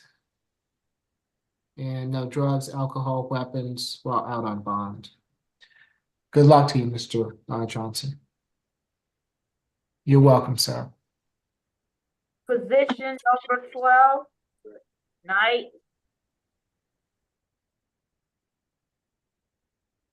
Good afternoon, Mr. Knight. You have been charged in case 25 CR 002569F with 2 counts of simple battery family violence. Is there a history, Mr. Howard? Third arrest, 2018 marijuana, 2011 CWAC not prosecuted. Mr. Rockin? Thank you, Judge. I do have I see it looks like he received first offender treatment for a purchase, possession, manufacture, distribution, sale of marijuana charge. That was 2020. But aside from that, I have what pretrial has. This incident took place on May 12th, 2025 at 74 Northside Drive, Southwest Atlanta. It's the 76 gas station there. Law enforcement responded to a fight in progress call at the location, and upon arrival spoke with the reporting party. And that individual's name is Miss Samantha Contreras. She explained that she was driving on Northside Drive when she witnessed a man dragging a woman out of the car and repeatedly hitting her at the location. The officer made contact with the individual ultimately identified as the victim in this case, Miss Trinity Blue, who explained that the defendant, who is her brother, had picked her up the previous night and taken her to their aunt's house in Camp Creek. The victim faces housing issues, and the defendant along with another individual, went to various locations while she was trying to find a shelter or somewhere to reside. At the gas station, the defendant and the victim got into a verbal dispute about purchasing an item, and she got in the back seat of the car, slamming the door in the process, and the defendant, who was in the process of then removing the victim's belongings from the vehicle, proceeded to walk around the car, open the door, and pull the victim out of the vehicle while yanking her by her hair. This incident was captured on camera. Officers were able to review that and verify the victim's statements and the statements of that third party, Ms. Contreras. The Miss Blue requested medical attention, complaining of arm soreness. The defendant later returned to that location, confirmed his identity, and was placed under arrest. We have spoken with the victim in this case. She is the sister of the defendant. They don't live together anymore, and she confirmed the events in the warrant. She explained the defendant has always been verbally abusive towards her, but this is the first time he's been physically violent with her. She explained that currently she is on her way out of state to stay with her mom's family. And she does not wish to have contact with the defendant. Given the former, we're not asking for a stay away from any address outside of the 74 Northside Drive one here. That gas station. We would ask the court sound for her when appropriate. But as for the recommendation, we are asking for $4,000 signature bond through pretrial services on each count. No further contact with Trinity Blue. Again, the stay away, and no drugs, weapons, or alcohol while out on bond. Ms. Blue, I see that you're with us. If you would like to address the court, now is your opportunity. I need for you to come on. I need for you to come on camera for me, please. Yes, sir. How you doing? Let me see if I can turn this avatar off. Okay. Yes, sir. Hey, Okay, yes, good afternoon, Ms. Blue. Can you raise your right hand for me? Do you swear or affirm the testimony you're about to give before this court be the truth, the whole truth, and nothing but the truth? yes, sir. Okay, you can place your hand down. What would you like to tell the court, ma'am? Yes, sir. Hold on. Let me turn the camera off. I am traveling at this point in time. So I would just like to simply tell the courts what happened yesterday in the history of my relationship with my brother. Yesterday I was walking around the store asking him and my cousin to purchase me a Ocean Spray cranberry juice. Upon us leaving out the store, he told me, "Don't ever in your life embarrass me like that." We spent the day after we left Camp Creek searching for homeless shelters, as he and I did live in the house with our father by blood. The reason why I had to leave that residence was because my gun was jammed on March 19th with police reports to follow up with that. Back to yesterday, after we left the homeless shelter, that's how we ended up at the gas station. I don't have money or anywhere to live. That's why I'm on a bus back to Houston. My brother was physically aggressive and verbally upset that I repeatedly asked him and the other Quintavious Knight to purchase my Ocean Spray cranberry juice. The man was buying it on EBT. You're not even buying it with cash money. Like, come on. Those things being said, this my brother and my cousin. We've always had great relationships. He came to my rescue. On Mother's Day, I was crying outside in the rain, and my brother did that for me. However, I felt like he got aggravated because he kept telling me all day, "You're homeless. You burned your bridges with everybody in Atlanta. You ain't got nothing. You can't go nowhere." It was almost like it was a mockery.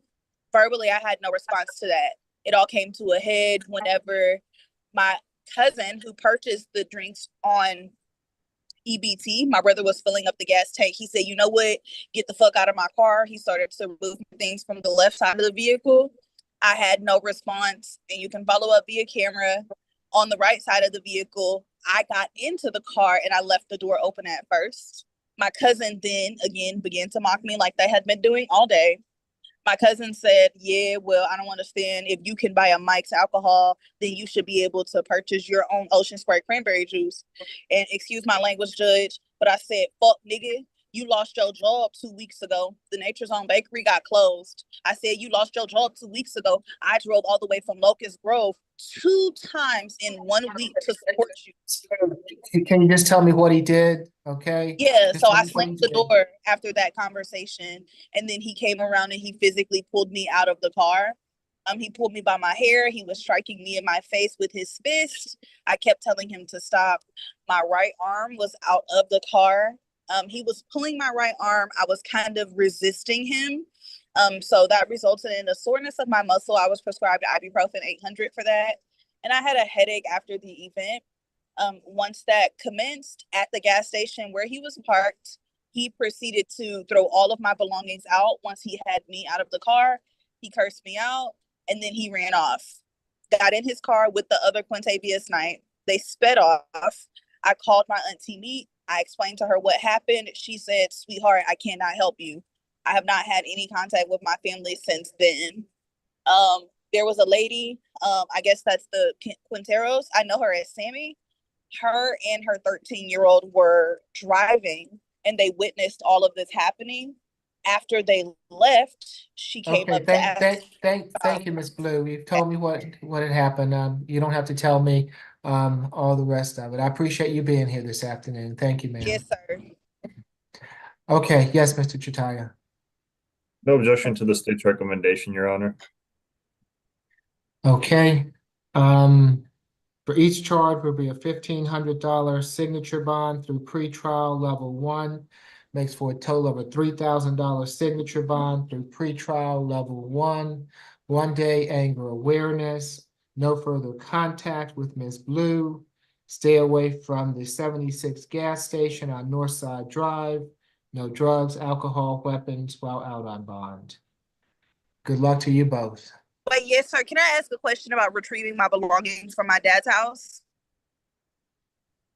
Is it possible for me to have an officer present whenever I get my belongings? Because now I'm going to Houston and I still have my bed and all of my furniture inside of the location where my brother and my dad reside. Yeah, you'll have to make arrangements through your through your father, Miss Blue. Your brother can no longer have any contact with you, so he can't be present. But if your father wants to help assist you get your belongings, that's fine with the court. Okay? Yes, thank you. You're welcome. All right. Good luck to you, Mr. Knight. Who do we have next?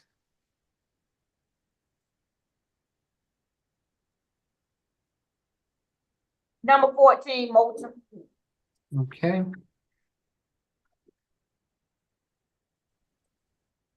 Good afternoon, Mr. Moulton. You have been charged in case 25 CR 002578E with theft by taking. Is there a history, Mr. Howard? 7. We got an open case, criminal damage to property. On probation in Clayton County, ag assault, cruelty in the first battery.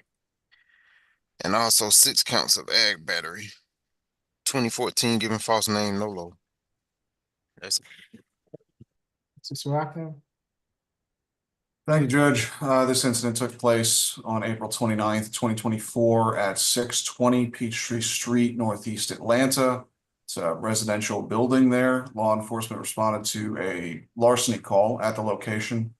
The officer made contact with the victim in this case, Miss Becky Massey, Massey, who explained that her clothes, which had been placed at her front door in a yellow bag for a laundry service as part of that, were missing. She explained that the cost of those clothes was around $2,500, which puts this over the felony threshold. So we are seeking documentation for that, and we'll follow up with that. The victim had asked concierge there to review the surveillance footage, which showed the defendant carrying her yellow bag containing her clothing. The defendant was observed on camera being in possession of that clothing before leaving the residential building without returning said items. And the defendant was positively identified from that footage. There was a note as well that the victim and James Massey had previously, so that's another third party here, had witnessed the defendant previously and his girlfriend involved in a domestic dispute where the defendant was listed as a suspect. I'll explain in a second. A warrant was issued for the defendant's arrest. As pretrial referenced, he does have that open simple battery and criminal trespass out of Spalding. And I see as well that it looks like he received first offender treatment for aggravated battery and cruelty to children causing excessive mental or physical pain from 2016. Just as well in that same sense, it looks like he received the same treatment for a slew of aggravated batteries from a separate case, 6 I'm seeing. We've spoken with the victim in this case, and she stated she doesn't know the defendant, but that he was the boyfriend of her neighbor. She explained that she did at one point have to help the defendant's girlfriend escape from the defendant on a previous occasion because she was screaming. And she explained that this is why she believes the defendant took her clothing, sort of a retaliation. We are, she has not received the items back to this date, and she no longer lives at the location.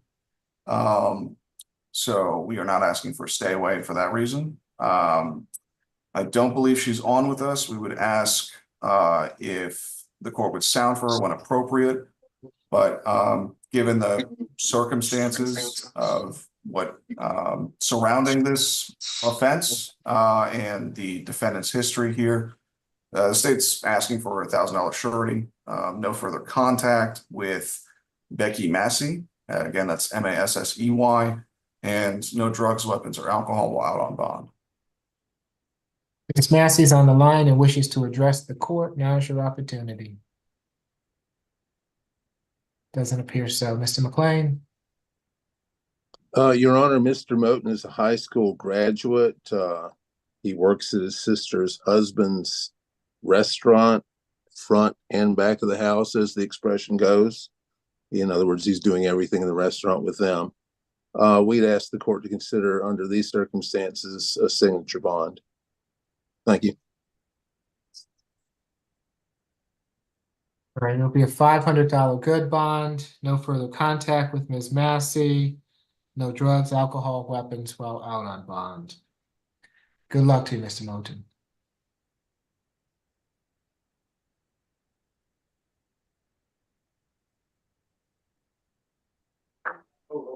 Number 17, Mr.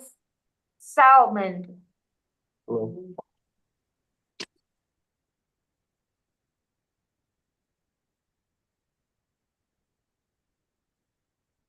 Good afternoon, Mr. Salmon. You have been charged in case 25 CR 002571B with battery family violence, simple battery family violence, and 2 counts of cruelty to children in the 3rd degree. It's my understanding that this is Mr. Salmon's first arrest. Thank you, Yes, Your Ms. Honor. Salmon. This is an incident from the 12th, so yesterday at about 8 in the morning. Police were called to 455 14th Street Northwest, specifically to apartment 305. The complex is called the Local Apartments. There they met with the victim, who is the wife of this defendant. Her name is Nazim Salman. She was seen to have bruising to her face when police spoke with her. She reported that she'd been woken up by the defendant, who had been intoxicated. He started to punch her in her face and kicked her in her stomach.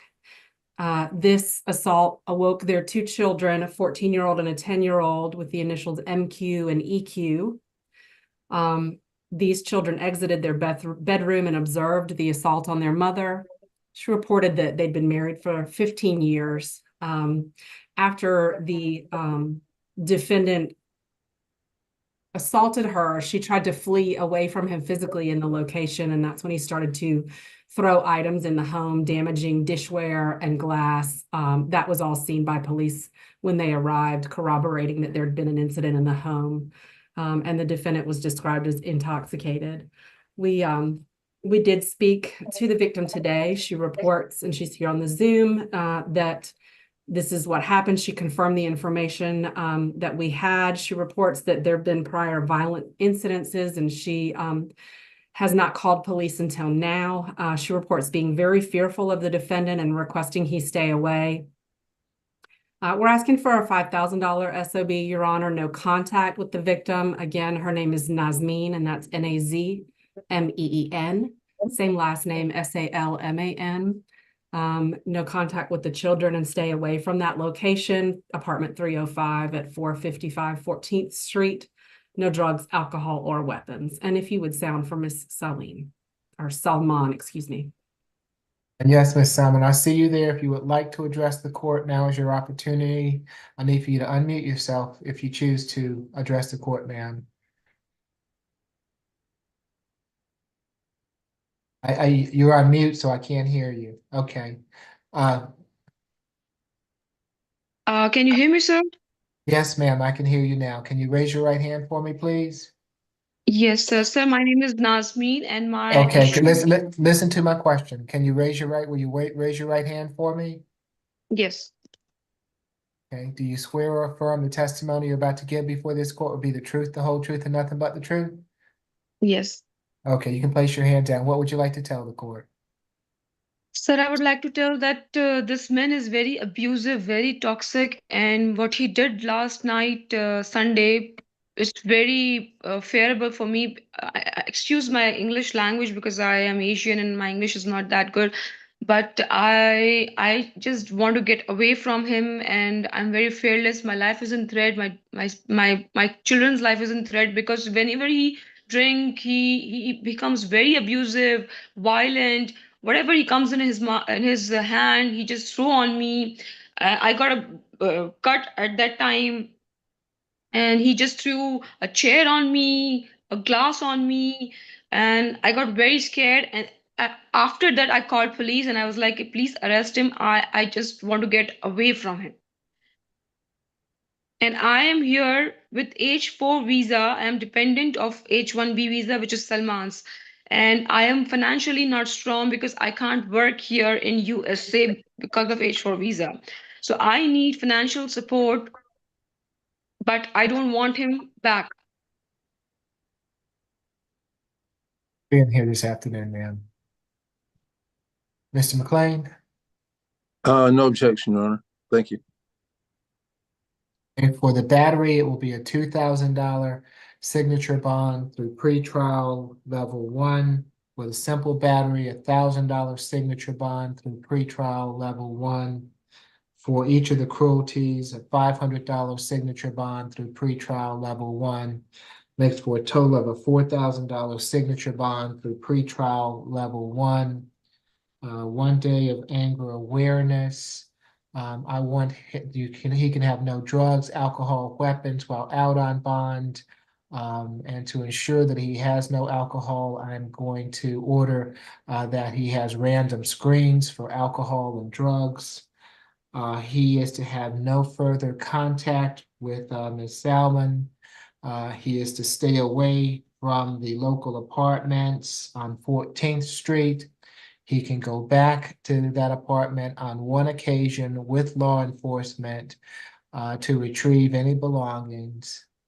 And I believe the children are old enough, 14 and 10, that there can be third-party transfer for visitation if they choose to do so. Okay. Good luck to you both. Position number 21, Mr. Benny Williams.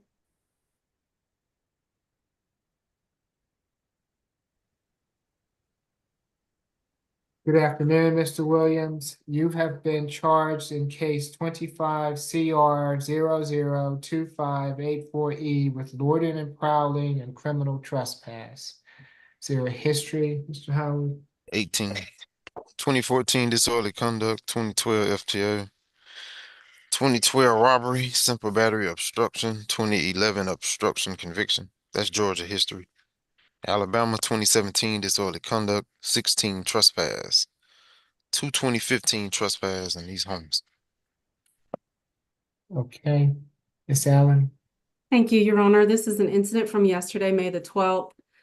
Police were called to the location, which is the property of the victim in this case. He's here, Mr. Daly, Max Daly, on our Zoom. The defendant has entered onto the property where he lives, come up onto his patio, used the water spigot to wash himself and then gather water. He's done this repeatedly. When we spoke to the victim today, he reported that this has been ongoing for the last year or so. Police have been called multiple times. The defendant has started to come onto the property and damage things, bang on the back door, and also he's found him asleep on the back patio. Your Honor, I'm going to, there is a significant break of time in Georgia where there were no arrests. I believe that's when there was some behavior happening in Alabama. There was a significant history in the 80s up until about 1990, and then nothing until 2011. In 2012, 2014, and 2011, he's got convictions for obstruction, simple battery, and disorderly conduct. There's some concerns if he's listed as homeless. We'd ask for a social worker visit. We're asking for a $2,000 surety to stay away from the location and have no contact with Mr. Daly. No drugs, alcohol, or weapons. And if you'd sound for Mr. Daly, I will make sure his appropriate address is on the record in just a moment. Thank you. I see you there if you would like to address the court. Now is your opportunity. You certainly don't have to, but if you would like to, I'll need for you to come on camera and unmute yourself, and I'll have to swear you in. Yes, good afternoon, sir. Can you raise your right hand for me, please? Do you Yes, swear sir. or affirm the testimony you're about to give before this court be the truth, the whole truth, and nothing but the truth? Yes, sir. Okay, you can place your hand down. What would you like to tell the court? Your Honor, thank you for taking your time for seeing this case. This has just been as has been previously stated, just an ongoing issue. I'm a local home developer in the Metro Atlanta area. We've really rejuvenated this whole city and that whole community. The block is really coming around, and this gentleman's been a constant plague and vagrants on us. Quite frankly, it's beyond threatening of safety, and now it's become an issue of entitlement to where he feels like he's entitled to everyone's property and things. And on top of that, there's rudeness and violence. He's on multiple occasions threatened to shoot and kill me and the young lady at the residence next door to me, which he was squatting at on the porch. And now it's gone past safety into financial matters as to whereas I've had to put up a $500 gate to keep him out of the backyard, with more coming. As stated previously, he's been destroying my property as far as putting locks on the water spigots so that he can, treat himself to the water that, I work hard for. And I've seen him just this cycle just continue to keep happening. So my honest, I just really wanted to get out to the court that I just don't want him to just get out again and just redo this again, because he's clearly violent. He clearly has a history of this stuff, and I just like for the safety of me and my family and my guests at this residence to just be acknowledged. Okay. And Ms. Allen, do you have something? Yes, Your Honor. So, Mr. Daly's residence is 164 Vine Street Southwest. Northwest. Northwest, excuse me. And the defendant has been captured on surveillance, on Ring camera, has been seen by people in person at the location. And so, yeah, we're asking for a surety, a social worker visit to see if a BHET is appropriate and make sure he's got some access to resources and stay away, no drugs, alcohol, or weapons. Thank you, Mr. Daly. I appreciate you being here this afternoon. Thank you so much, Your Honor. You're welcome. Mr. McLean? Your Honor, inquiry of courtroom number 2, I noticed that their video was frozen. Y'all did hear everything? The video is not frozen. He just turned his head and sit still. That's all. It's not frozen. Keep on moving. Ready to go. Okay, sure. Your Honor, a social worker visit would be appropriate. He is from Augusta, so he's Georgian all his life. He's been in Atlanta for a while. 10th grade education in Augusta. We would ask the court to set the bond at an appropriate level, signature bond if possible, but we do need some housing advice for him. Okay, for each charge, it'll be $1,000 good bond, makes for a total of a $2,000 good bond. No further contact with Mr. Daly. Stay away from Mr. Daly's property on Vine Street. No drugs, alcohol, weapons while out on bond. I want him to have a social worker visit to assess for a BHET, also to assist with any housing needs. He'll be back on my SAP calendar on May 27th. I'd like someone to report to me at that time regarding the outcome of the BHET assessment, and if we can find him some type of housing. Number 8, Albert.